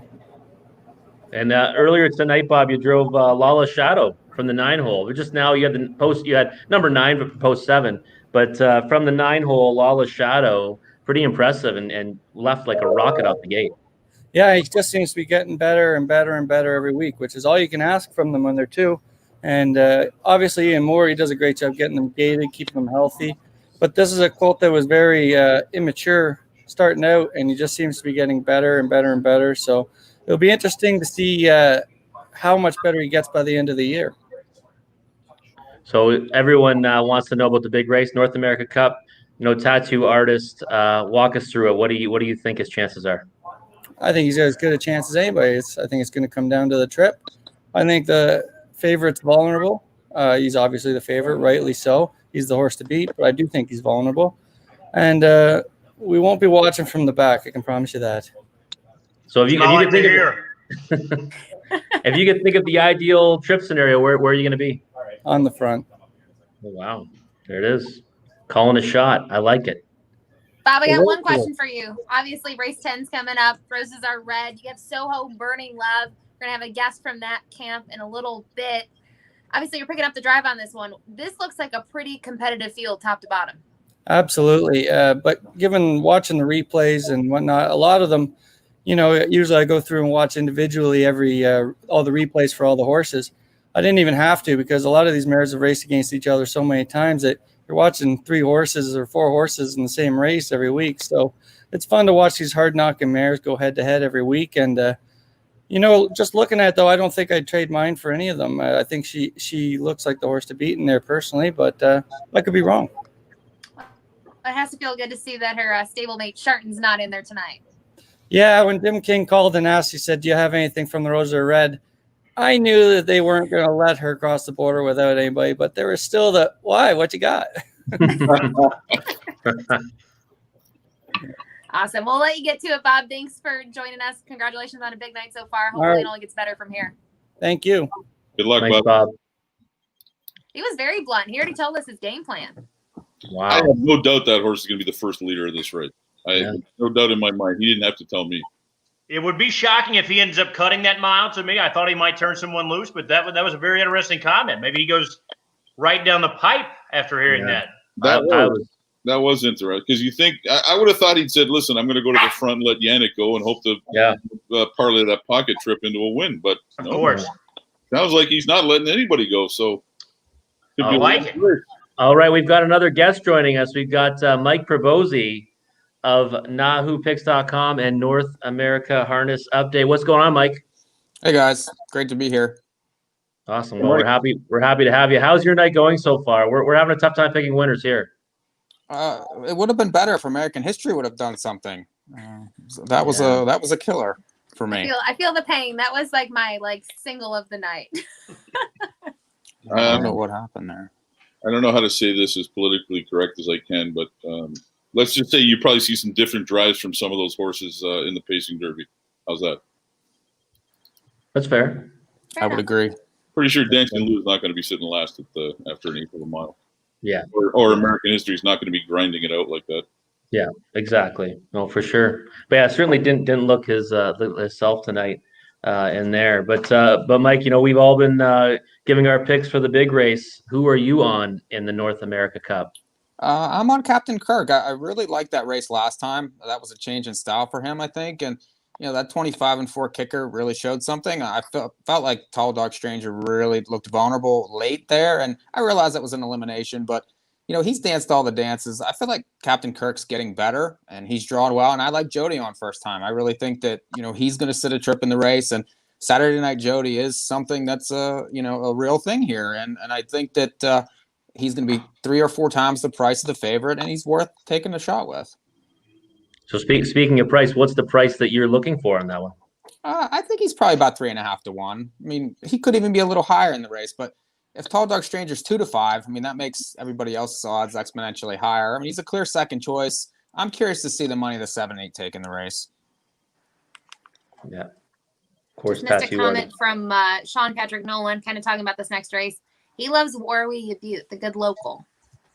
The past. Yeah. I picked her on top, but this is a race where I think any horse from 3 to 8 can win. So maybe you should go box 1, 2. Yeah, I think this race is wide open, and that was one actually that I was taking a stand against. And actually, when I was leaving today, and I talked to my dad, and he thought it was crazy because he loves Warwie Butte as well. But this is one that I'm taking a stand against, and I'm landing on the 3 and the 4 Major Occasion and Soho Burning Love. I don't know. I haven't been that impressed by Warwie Butte, but maybe Gabe, what are your thoughts on this one, racing south of the border? So, I think it's all about price, but 5 to 2, I've got to take a stand against her as well. I think Garnet said it right. I think post 3 through 8 in my mind are the logicals here, and I think it's really going to come down to trip. Who's going to get away there and get a pocket trip? Who's going to end up second over? Really, these mares, there's not a lot separating them. So I think it's how that race develops. But at a short price here on Warwie Butte, I think she should play against as well. Yeah, I certainly agree. And I mean, Mark Mckelvey was just on with us, and he certainly called his shot. He loves so much more the local talent. I'll throw this to Garnet and Mike. What do you guys think about our local so much more in here, and what are her chances? I think she's got a good shot if if the race falls apart. I think she's got probably the biggest kick in the race. She needs to be covered up somehow. That's how she wins most of her races. And, if the last quarter's in 27-4 instead of 26 flat, then she's got a big shot. But I think, like I said, I think 6 horses have a very good chance in here. And as Gabe said, it's going to come down to pace, trip, and tactics. I think you got to take a shot at a price in this race if you're making a win bet. Mike, what about you?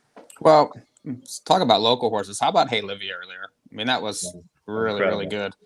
So much more has so much talent. I mean, that horse This is as high though as she's really ever been, and she has that huge kick. I feel like she's had a couple trips in her last 2 wins, so I don't know. I think this might be too big of a step for her. But what about Stonebridge Soul here in the race? Right around 6-1 right now. Perfect prep last time. Does have stakes lines. Made $500,000 last year. You get McNair. Could get a little bit of a setup. The big money's this week now. I really like that horse last week. I think this horse has a chance this week. Yeah, this was kind of my price that I thought. I mean, to me, I liked Soho Burn and Love and Stonebridge Soul. And when I handicapped this, I handicapped it without the morning line. And I remember I messaged Robert and I was like, hey, do you have any insight? Do you have a feeling for the morning line? Because I thought it was a pretty competitive race top to bottom. I just thought Stonebridge Soul, I said this earlier too, kind of seeing where these horses have performed against Sharton, because she's flawless. She's one of the greatest, and as far as a pacing mare goes. So for me, Stonebridge kind of been right there. I thought the Lady Liberty was a decent third. Obviously second, you've talked about Major Occasion. To me, those are probably the top 3 in here, Stonebridge Soul, and then using Soho, and then Major Occasion. I guess my concern with Stonebridge Soul is that I really think she needs that setup. She needs that perfect trip. And this is the worst post that she's had, in recent history anyways. And I guess I worry that she might not get the trip that she needs here. I certainly think she's a great horse. I needed her last week to get up against Telter and Hanover, and she just missed by half a length. But I guess what I really struggle with her is the way the race goes and what kind of trip she's going to get. And I think if she does not get a perfect trip, she's going to be up against it. But 5-1, I can certainly see why people don't want to go shopping there right now. So it looks like we got 2 minutes. Horses are warming up on the track, but obviously I like harness racing, gentlemen, but I also am a thoroughbred gal. So I'm going to put you guys on the spot. You probably won't like it, but that's okay. Gabe, you got a big night next Sunday. It was supposed to be Saturday, obviously. Not typically the first Saturday in September is the Kentucky Derby, but it is this year. Have you guys been following it all? Will you still place a wager? Does anyone stick out to you guys? I guess I'll start, even though I don't have anything to say. But we moved our Super Night card at Souder Downs off of that Saturday night in order to not congest the place under the current guidelines, because we know we're going to have a big crowd after the Derby at Saldo. So we wanted to leave Saturday strictly for the Derby and obviously move our Super Night card to Sunday. I do not have much of an opinion on the Derby. I leave that up to the experts. I'll have a couple of mint juleps. I'll enjoy myself, and I'm sure likely by post time I will have formed a very bad opinion, as I typically do on the street, but nothing going in this far out. Tis the law. I can't see tis the law getting beat. I've been so impressed by that horse. I know that it's not attractive to play the favorite, but I'm just looking forward to watching the race because I think he's a special one. I'll be curious to see Cheryl Spite, the local horse from Woodbine, 2 for 2 lifetime, super impressive. Victories for Bob Tiller up here. And why not take a shot? I certainly, if I had a horse that could get in and didn't have the qualifying points under normal circumstances, but could race in the Run for the Roses, I'd certainly take my shot. So I'll be cheering for that one, but fully expecting Tis a Law to win for fun. Well, I hate to kind of steal your thunder and ruin your plans for Saturday, but Cheryl Spite, it was announced today, actually will not be running in the Derby. Look at that. And I'm at Woodbine. I didn't even know that. Yeah. That's terrible. You just outed me, Ashley. Yeah, I wasn't gonna. I knew it, but I wasn't gonna say it. You see that? I hope.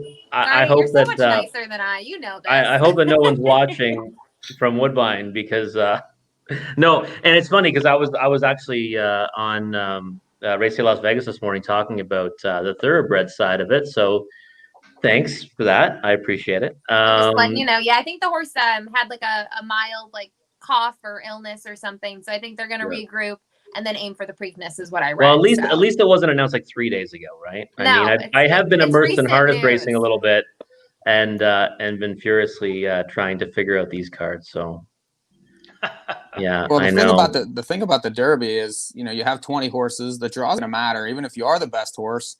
We've seen that you can have a trip compromise the best horse, and you're going to have 13 or 14 of them in there that don't even really probably belong in the race. So the horse is Tissel, I think, is very good, but he could easily get stopped, have trouble. He's shown that he doesn't really like to be inside horses, and you have 20 horses in the race. He's not going to get those perfect trips maybe that he has in those last few races. So is he the best horse? Of course he is, but it is the Derby, and the weather matters, the post matters, and the setup matters. And I think that to take a short price is really a bad idea. Yeah, I would agree. And by the way, guys, next time, just so you know, just a pro tip going forward, just Google a horse's name, and it tells you right now that the horse is announced out 7 hours ago. So there's a pro tip for everyone going forward. Keep that in mind. I'm with Garnet Mike. Garnet, you were being so nice. You didn't want to do it, so I had to do it. Hey, I wasn't going to tell him that Roger Atfield trains the horse either, but yeah. So I'm with Mike. I need to see the draw before I make a pick in the Derby. I know that sounds kind of anal, but I need to see the draw. If that horse draws post 1 or post 20, I'm probably going to try and beat him. Garnet, we can we'll message or something after the draw. We can figure out a try. Just remember, I'm not going to box it. Only if you snap your fingers coming down the lane. We haven't seen that tonight. Call that now. We have not seen that tonight at all, by the way. So I'm so focused on hosting and having a cocktail that I just can't get into it. Yeah, well, we need to see that soon. So hopefully you've got a wager on this race that you'll be cheering for. I'm gonna make one right now. Now that the pressure's on, I'm gonna make a bet. What's your ticket? I can't bet on HPI bets. I got to go to DRF bets. My go-to. That's good. Give DRF business. That's very good. Thank you. Garnet liked that. I'm going to play actually some exactas with Stonebridge Soul. I'll probably actually use Stonebridge for second, but I'll put a couple bucks to win. And then I'll use a try. I used Warwee for fourth on my selections. I'll probably use her towards the bottom part of a try. But for me, I really like Soho Bird and Love and Stonebridge. So those are like the top tier for me. Does Yannick have a winner tonight? I don't think he does. Yes. He does. Caviar Audrey. Oh, that's right. Because I'm just wondering, I don't know if you guys saw the contest we did with Ushwa, win drive me some cash. I know the person that finished second had $5 win bets on McClure all night, and she's already had a couple winners.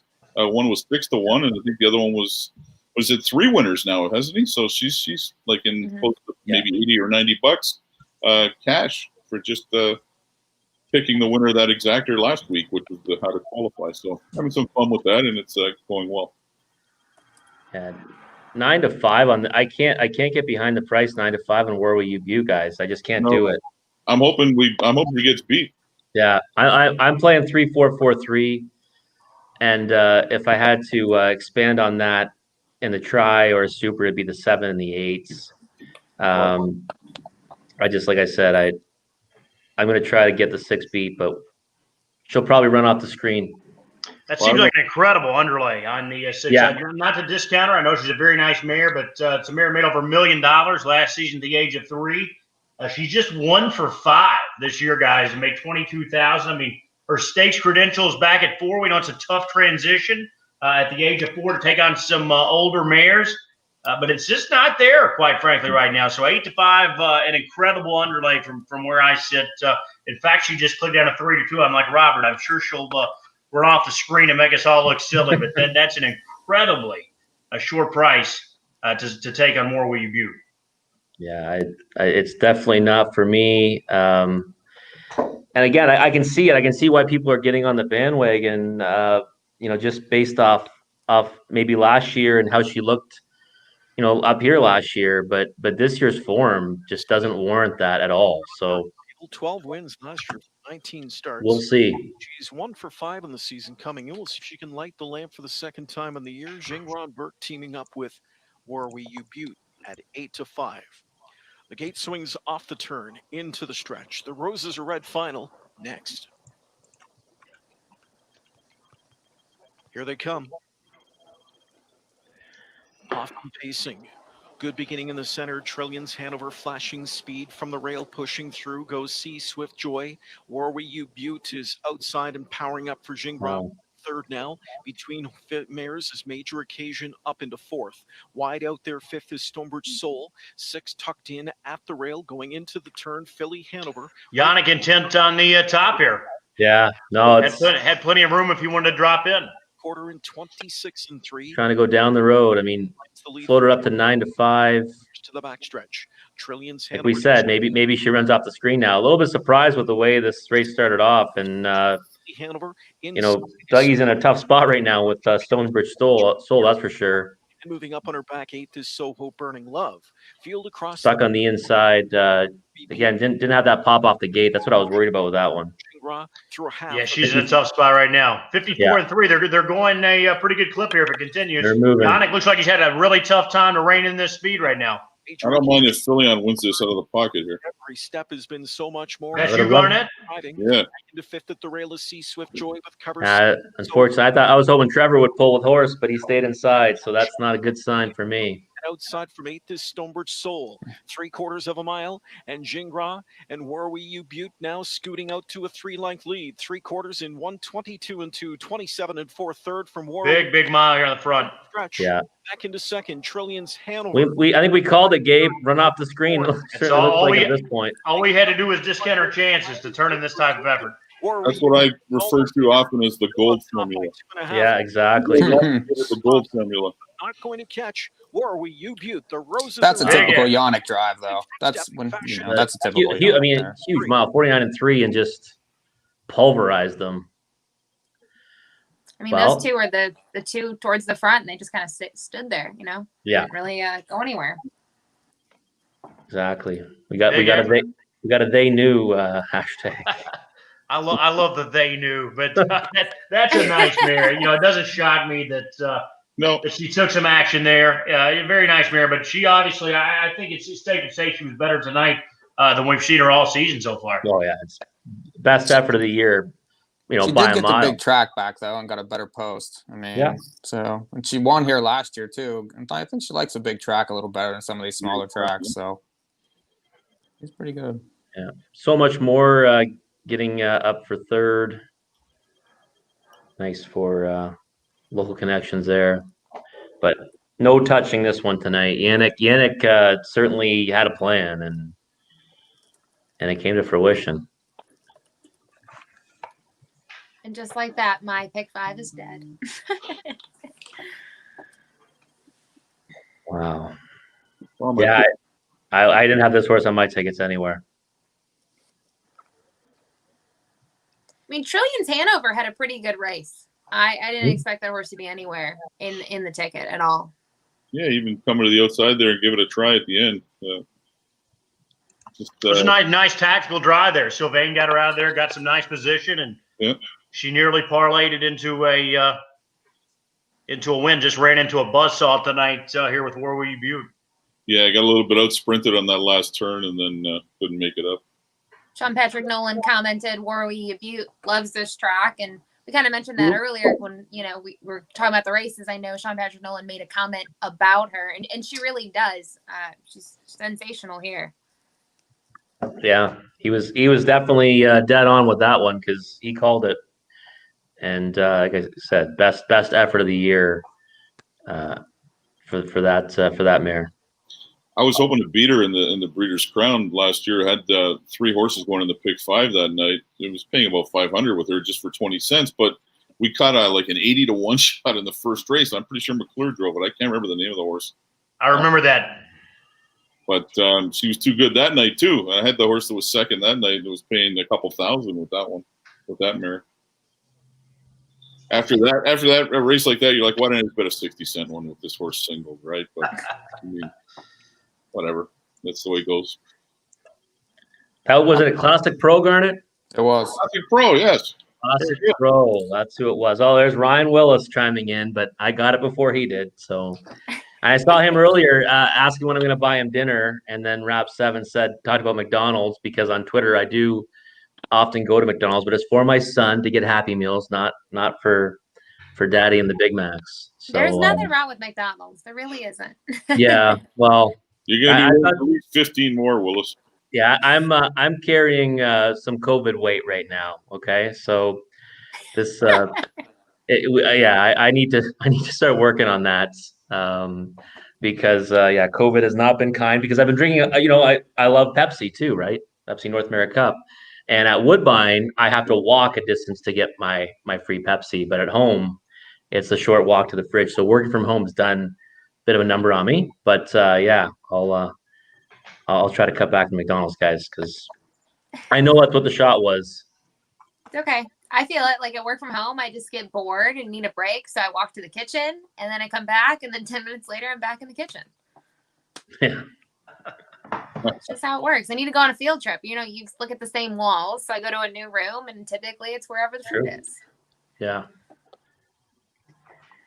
So we see that we removed the screen with the races. TSN4 has the exclusive coverage in Canada. So if you're trying to watch the North America Cup, that's where you'll want to tune in. But if you're kind of wagering from home and you got your phone out, your computer, however you're doing it, you can also go on your ADW site and probably pull up the feed there. That's what I'll have to do. But that's why we're not going to be able to show the race, just because TSN4 has the coverage in Canada, in case you're wondering. But you're going to give us the play-by-play, right, Ashley? No, absolutely not. Ashley could call the race, in fact. I think that'd be a good opportunity to step in. I vote for that. Yeah, let her call it.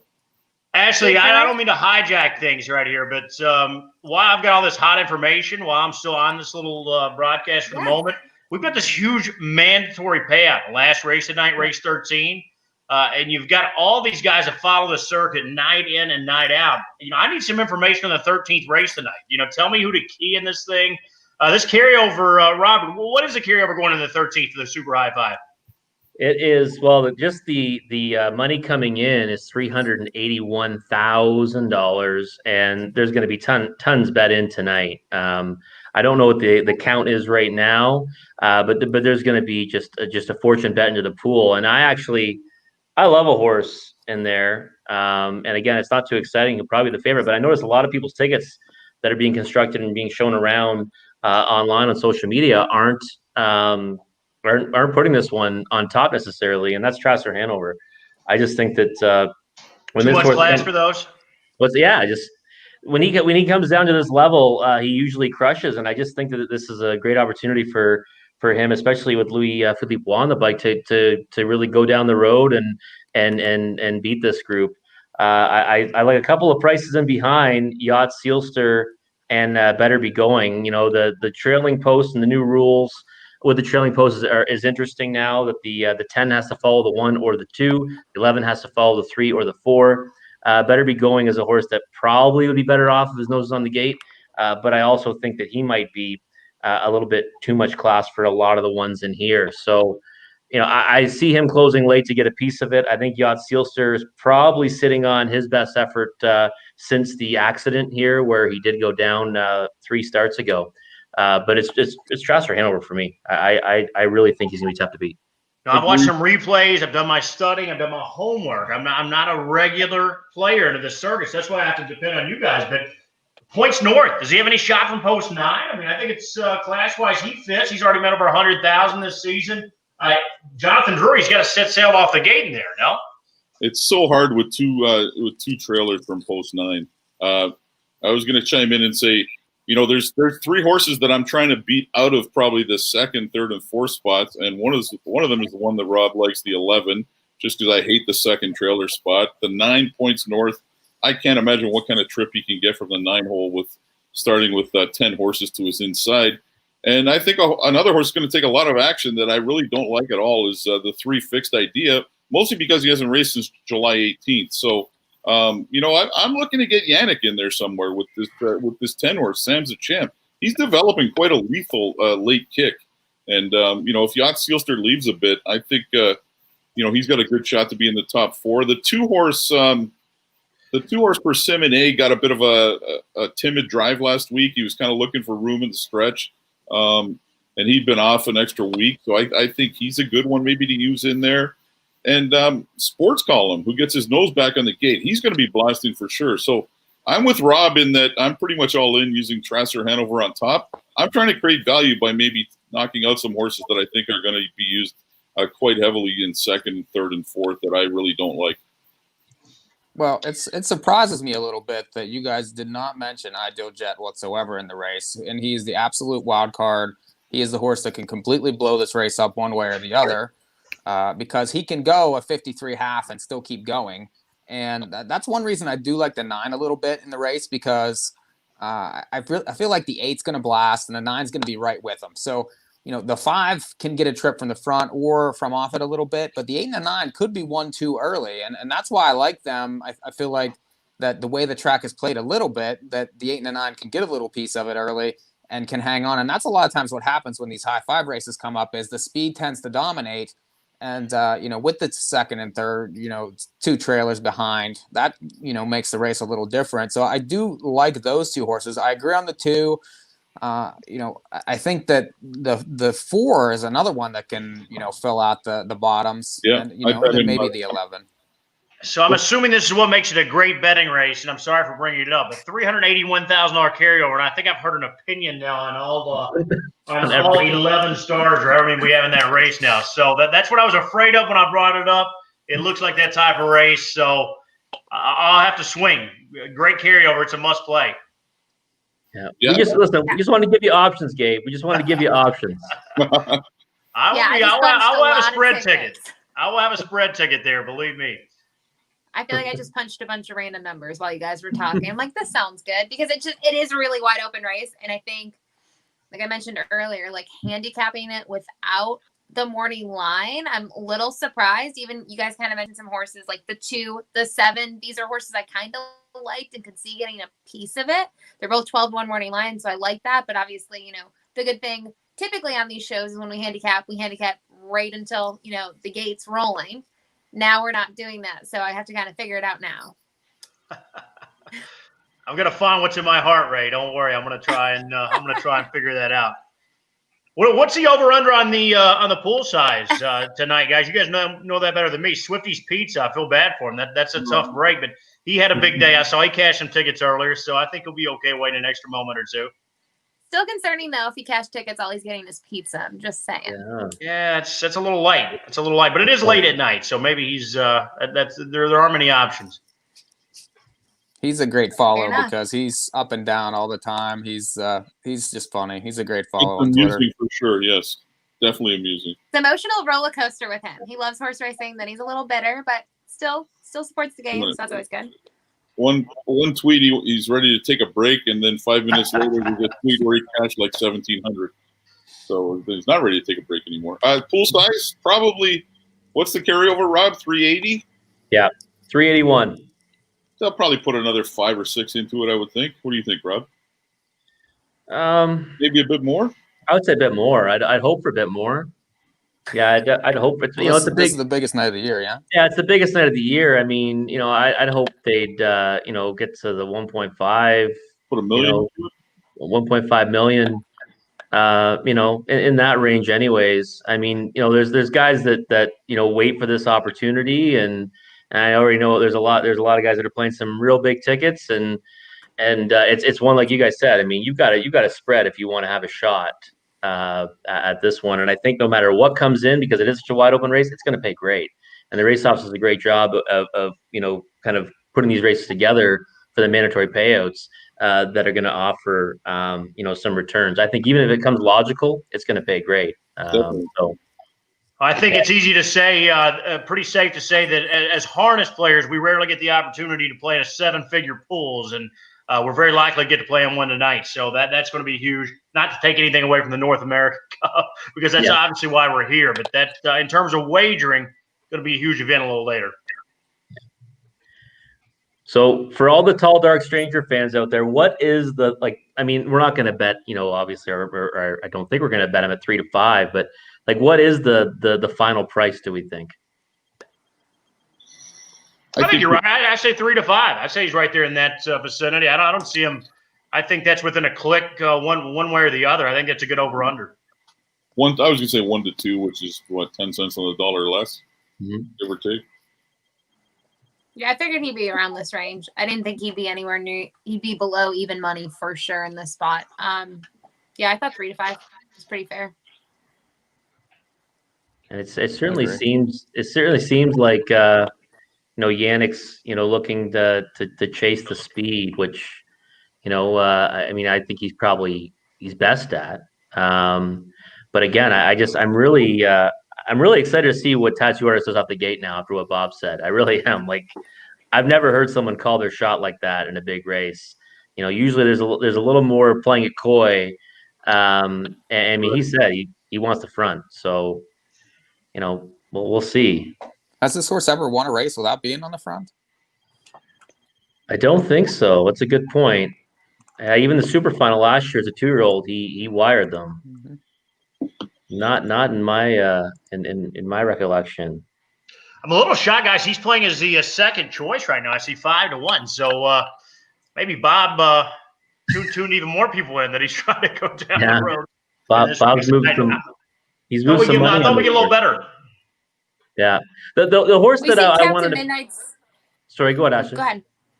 Well, I just the horse that looking at the odds. Oh. Yeah. I'm waiting for you now. No, go. Okay, Ashley, go. Oh man, jeez. I was just saying, kind of looking at the odds too. Like we're talking about 3 to 5 in Tall Dark Stranger. We're talking about 5 to 1 on Tattoo Artist. Then you see, Tony's got 3 in here. Yeah, his other 2 are almost the same price. 6 to 1 on Captain Kirk, 5 to 1 on Captain Midnight. And this is probably what we all thought. I mean, after Tall Dark Stranger, it's kind of a wide open betting race from there. I mean, there's a couple probably standouts like we're seeing right now for second and third, but I still think even for third and fourth, there's going to be kind of bombs in here that might have a chance. Right. And that's actually a great segue because I want to talk about Captain Barbosa. Everyone was kind of oohing and ahhing over him and his elimination. Even, I believe, Bob referenced the fact that this horse was loaded with pace in the stretch, but post 9. And I mean, I want everyone's opinion on this one because my thought is that a lot of horses will look like that, right? When you don't do any racing, and you're a quality colt like this horse is, but I think he's a bit below these ones. You're going to close with pace. But what do you guys think of Captain Barbosa's chances from the 9 hole? Well, where does he get away is my question, Robert. I mean, you had the 10. It looks like he may leave as well. So you're going to tell me that we've got to take a horse that's going to lay potentially last in this field? You guys watch this circuit a lot more than me. But what would the strike rate on horses to get away 10th in a 10-horse field be? I just think he's going to leave himself way too much work to do, unfortunately, with that post draw. Yeah, I think it's kind of mission impossible myself, and I don't know. I'm a bit of a contrarian with these loaded with pace trips. I think a lot of times it's a bit of a sucker play because horses in their next start get out into the race and have to do work, and they don't have it, right? They don't have the same kick. So loaded with pace or not, I can't bet them from the 9 hole. Speaking of pace, horse I want to bring up, 4 to 1 morning line at 12 to 1, Alleywag Hanover. I mean, you've never seen this price on Alleywag ever. And now you're getting in. I think part of it probably is with the way the elimination kind of panned out. We talk about the pace in here and having kind of, in this case, having kind of early foot off the gate and couldn't really sustain that kind of move last time out. You still think Alleywag can hang around for a share, or is this just a toss? I don't think so. My opinion. I actually took a stand against this horse. I was very disappointed in the way that he raced in his elimination, and I think he's up against it from the 8 hole. I mean, really got everything his own way and got hauled down by a horse that really had no right to win the race in Captain Kirk. So for me, he's definitely a pass, even at that price of 11 to 1. Which maybe going into this last week before the eliminations played out, I might have said, hey, give me 11 to 1 and Hollywood Hanover. Maybe I'll take a shot. But for me, just the way he raced last time, I can't get behind it.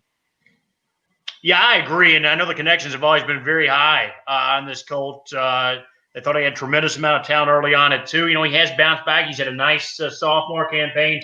But I'm like you, Robert. No excuses in my book. You're in with killers tonight. And if you can't polish that mile off last week in a race that you shouldn't have lost under any circumstances.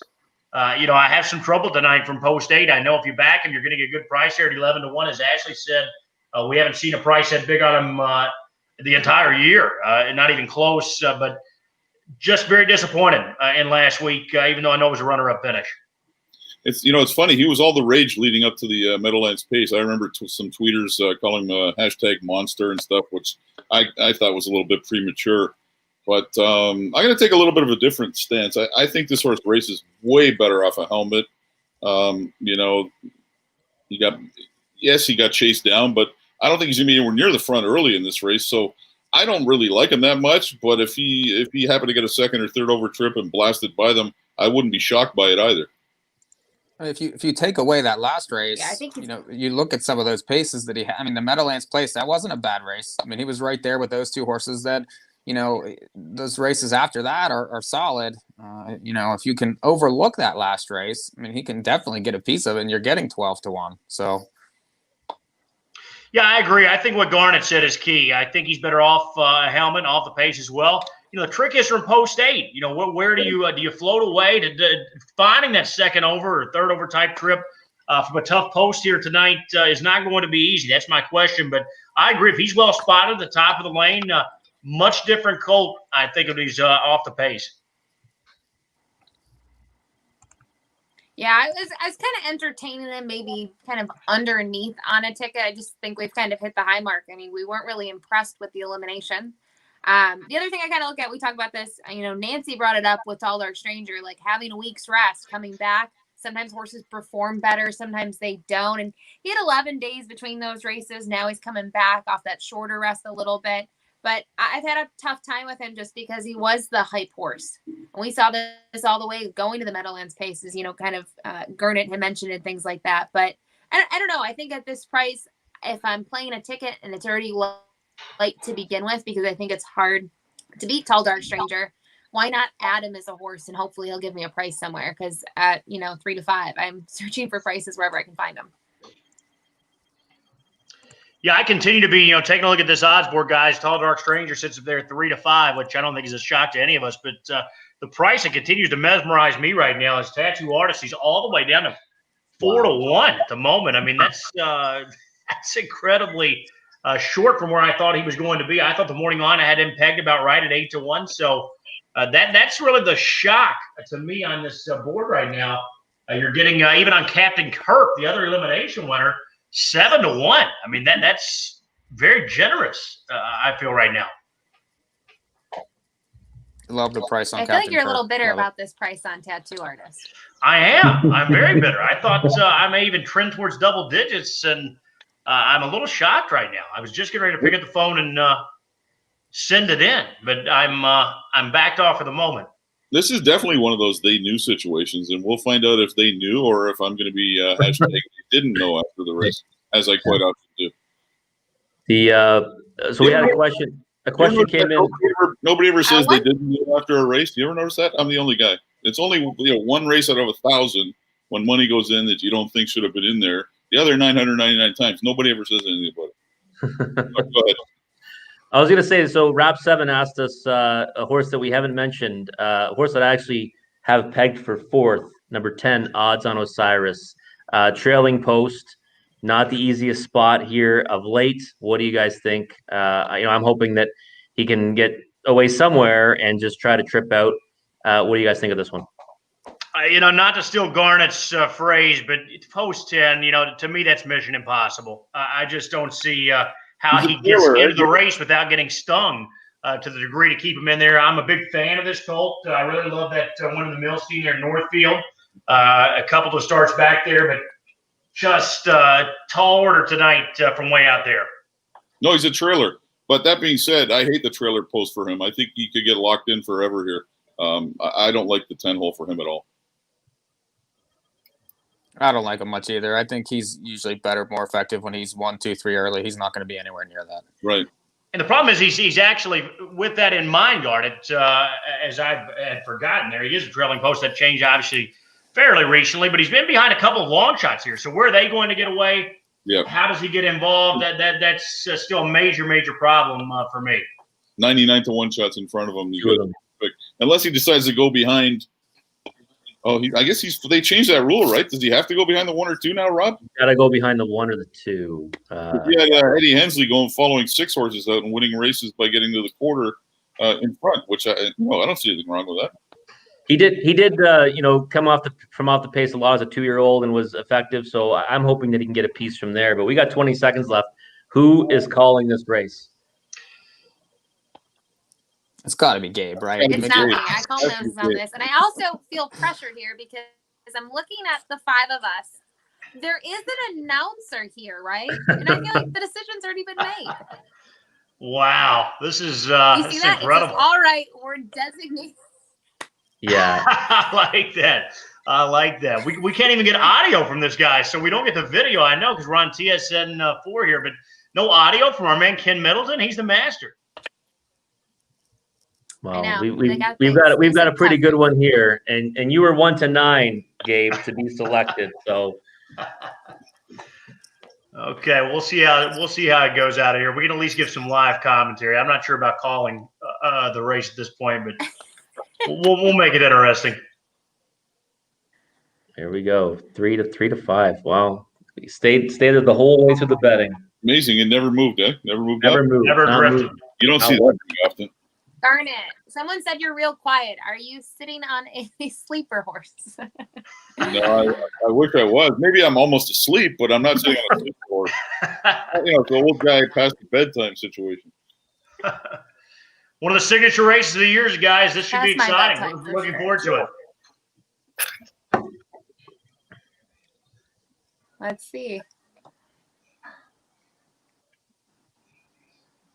I can see I'm looking over at the big screen in my living room here watching. I'm on RTN here with the Roku, so I'm likely you guys may already know who won at this point. I'm still behind the gate. Nope, I haven't seen the start yet. Mine keeps on buffering occasionally, so we're good. The player's blasting, just like you said. Yep. So Bob didn't lie. Tattoo artist right to the front. Yeah, Bobby right to the top. I'm a bad trailer. They're just taking off on my RTN. So wow. We're at the almost the quarter pole. Yannick's tucking into the 2-hole right now with Tall Dark Stranger, Moneyman Hill, and Mayhem Hanover racing 3rd and 4th, the 299 to 1 shots. And after that, I see as well as they got away, Garnet, the 10. The 10 still got away very poorly. 10 still got away way back. The 10 here. So Yannick's taking control in the second quarter after a quarter and 25 and 4. Bobby's stretching him out a little bit. We still got Moneyman Hill, Mayhem Hanover following. Not much action behind.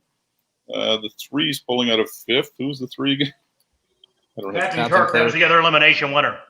Okay, Alleywags first up right now. You see Allywag. Captain Midnight second over, and Captain Kirk third over. Allywag's kind of backing up, turning his head sideways. Yeah. Does. And right now, this looks like it's going to be a 2-horse race with a potential for some huge bombs in behind. Captain Kirk's getting a brutal trip. He's way out of it.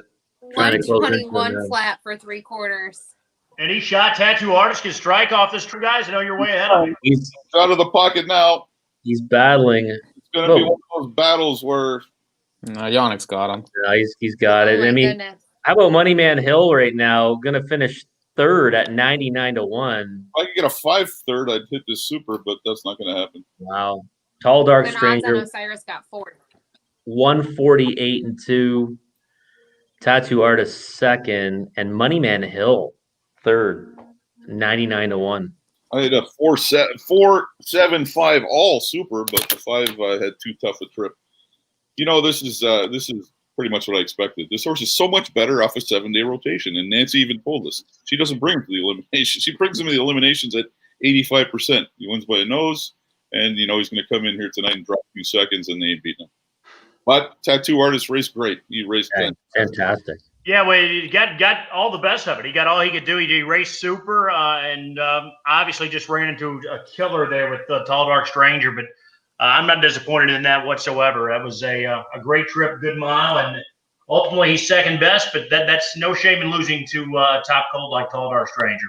Yeah, and I think Bobby knew watching the replay from last week that the horse wasn't used at all. Right? He had lots to offer tonight based on being locked in the whole way last week, and he knows he's the speed of the race if he draws okay. So, I mean, that was probably the one into his decision too. But hats off to Jonathan Drury, local guy. Yeah, JD with the, he's had a perfect trip. I mean, I didn't think the 1 or 2 would get away where they did, and nice job to finish 3rd there. That horse was racing in Stallion Series a month ago. That's what I was about to say, Mike. Quite frankly, even if he got away 3rd, I would have spotted him that trip, and I don't think I still used him in the Yannick. So hats off to Jonathan Drury. That was a good effort there from a huge long shot, and that should spice up that triple quite a bit. For sure. I thought one of them would probably get away fourth. That's why I put them in the super. That's why I decided I started putting numbers in. I'm like, I'm not going to leave these 99th and 1 shots out because one of them could get away fourth and just stay there the whole way. And then they got away third and fourth. I was like, well, this is not going to work out too good, I don't think. And it didn't. Speed seems to be holding up a little bit, though. I mean, especially for the high five coming up, that might be something to think about. Yep. Not much passing going on, but Alleywag had an effect on that because as soon as he moved to the outside, he turned his head to the right and kind of just stopped. Well, that was something I wanted to point out. Alleywag never looked comfortable, especially when kind of moved over. The head was always kind of turned to the outside and just stayed that way all the way entering the turn and kind of out of the turn. Want to give a home team shout out, guys. Tall Dark Stranger, the breeder, one of the best guys I know in the business, Jimmy Averett. He owns a farm about 45 miles outside of Lexington. Breeds a very small amount of horses every year. You guys remember the dam here, Precocious Beauty. Greg McNair trained her. Very nice stakes-winning filly. He does an excellent job, and it's so great to see him breed a North America Cup champion. He bred Sports Rider as well. It was actually out of the same maternal family. So, again, for a very small operation from a very small town, I would say Lebanon, the community that he's in, I'm taking a stone guess here, but less than 10,000 people. And that's where Tall Dark Stranger would have grown up on a small farm in a small community. So hats off to Jim Averett and that family for breeding another champion. Tremendous. And what a maternal family as far as out of Precocious Beauty, who herself is out of Precious Beauty, who I watched both these horses race, and they're just superstars on the track. So he's bred to be this good, and he is. He is a talented colt. I think we all wish we had just like one of him, right? Or just owned 10, 20% of him. Yeah, exactly. I would take 10% would be a perfect deal. But actually, the over/under price held, as we mentioned before the race went off, 3 to 5. He never moved a muscle on that final price. And there he is, the champ. Talk about what a year it's been for both Yannick and Nancy this year. It's insane. It kind of the race with the top two kind of went exactly the way I said it would. That Bobby would blast and Yannick would take control in the second quarter. I don't know why I didn't just hammer a 4-7 exactor. I'm wishing sometimes. I'm wishing the same thing right now. I wanted to get the 10 on the super, and he finishes fourth. And of course, I didn't listen to Bobby, or you guys by putting Tattoo Artist in the second spot, even though we talked about it, before the race that he was going to get the trip of the race, and he did. You're not one to hammer chalk, though, Garnett, ever. So that's probably why you don't do that sort of thing. True, but I'm not averse from hammering an exactor, that's paying $12 or $13. That's to me that's a 5-to-1 shot. Is that what it paid? 12? That's good if it paid that much. I'm guessing that whether it's one horse or two, it's still a 5-to-1 shot, right? But you're right. I tried to get a little more creative. It looks like a $16 exacta. Wow, that's pretty damn good. That's really good. Really good. Yeah, that's a nice number there, especially when you think the lineup is going to finish. And I think that's a key note, guys. I know we've seen the odd closer roll from out of the clouds here tonight, but I think moving into this super high $5 million pool here a little later in race 13, I think I'm going to be taking a long look at how I think that race is going to line up. But I think it's a speed favoring track tonight. We've just seen it over and over. Yeah, absolutely. And that super there for 20 cents, $519.26 running favorite. So for how much? For 20 cents? For 20 cents, $519.26. Oh man, that's sick. I mean, that's incredible. You go 4-7 all for what, about 14.40 or something like that? Yeah. Great to see Marvin Katz in the winner's circle, guys. You see him there to the left, the driver Yannick Gingrich. He's huge for the Ontario racing program and for racing all over North America in the sport of harness racing. Always great to see great people win big races, and Marvin is certainly one of the great owners in the game. Yeah, for sure. Absolutely. So now we are going to kind of part ways here in a couple of minutes and I guess stay up and hopefully we'll all, I don't know. I want to be the lone winner. I was going to say, I hope we all hit the last race, but it'd be nice to be the lone winner of the Jackpot High Five. Before we close off though, where can we find each of you next? I'll start with you, Gabe. I know you got a big weekend coming up, and where we can find you on social media and things like that. Well, you can find me in my Twitter handle, right? That's listed on the thing. But you can find me first post tomorrow at the Red Mile, 1 p.m. I'll be here in Lexington Sunday, Monday, and Tuesday. And then we'll head off to Scioto. We've got a big week at Scioto. A super night, of course, comes up 1 week from tomorrow, but I'll be at Scioto beginning Wednesday night and all through the week. So I'm action-packed after tonight for the next 8 or 9 days. Awesome. What about you, Garnet? What do you got going on the next week? You know, after the week that just transpired, you'll probably find me sleeping. But tomorrow, I have I'm always handicapping races for Ontario Racing. Basically, myself and a couple of partners, Mike Carter and Melissa Keith, we handicap every harness track in Ontario and put analysis out. So if you follow me on Twitter, you can find those picks if you're interested in some of those races. And unfortunately, I can't go anywhere. I missed road trips to the Hamiltonian. I'm not going to be able to go to the Jug. I'm going to go to the British Crown. So you'll find me in my living room. But at Go Cash King on Twitter, I'm always tweeting out the full-time analysis for DRF harness for Mohawk and all those Ontario tracks. And I have a column in Harness Racing Update coming out tomorrow, which is a bit of a rebuttal about the decision at the Red Mile last week. Not a rebuttal, but John Campbell speaks about how maybe we can come up with a solution to fix these kinds of things. So I interviewed him, and I got a column coming out tomorrow on Harness Racing Update. And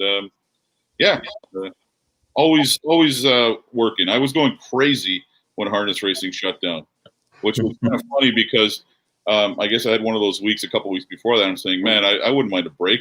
But then when the break goes past a week, you're like, what do I do, right? I don't watch a lot of TV. I watch sports, and there was no sports either. So anyways, that's a little bit long-winded, but that's me. Mike, what about you? Well, you can find all my picks on whopicks.com. I usually do the analysis for Woodbine Mohawk Park. We also have Running Aces, Hawthorne. I do Hanover on Saturdays. We do Meadowlands whenever they're up. So we have plenty of tracks on Nahu. I'm going to try to make it down to Scioto for that super final night because one of my good friends has a horse in that 2-year-old colt final. So I'm going to try to get down there on Sunday for Scioto. We'd love to have you. We are open to the public, so make sure that word gets out. A couple people have asked. Originally, we had some fan limitation when it was on Derby Day, so we have to watch our capacity. But come on down, Mike. We'd love to have you there. It's going to be a huge night. Yeah, I can't wait. I'm going to head down for that for sure.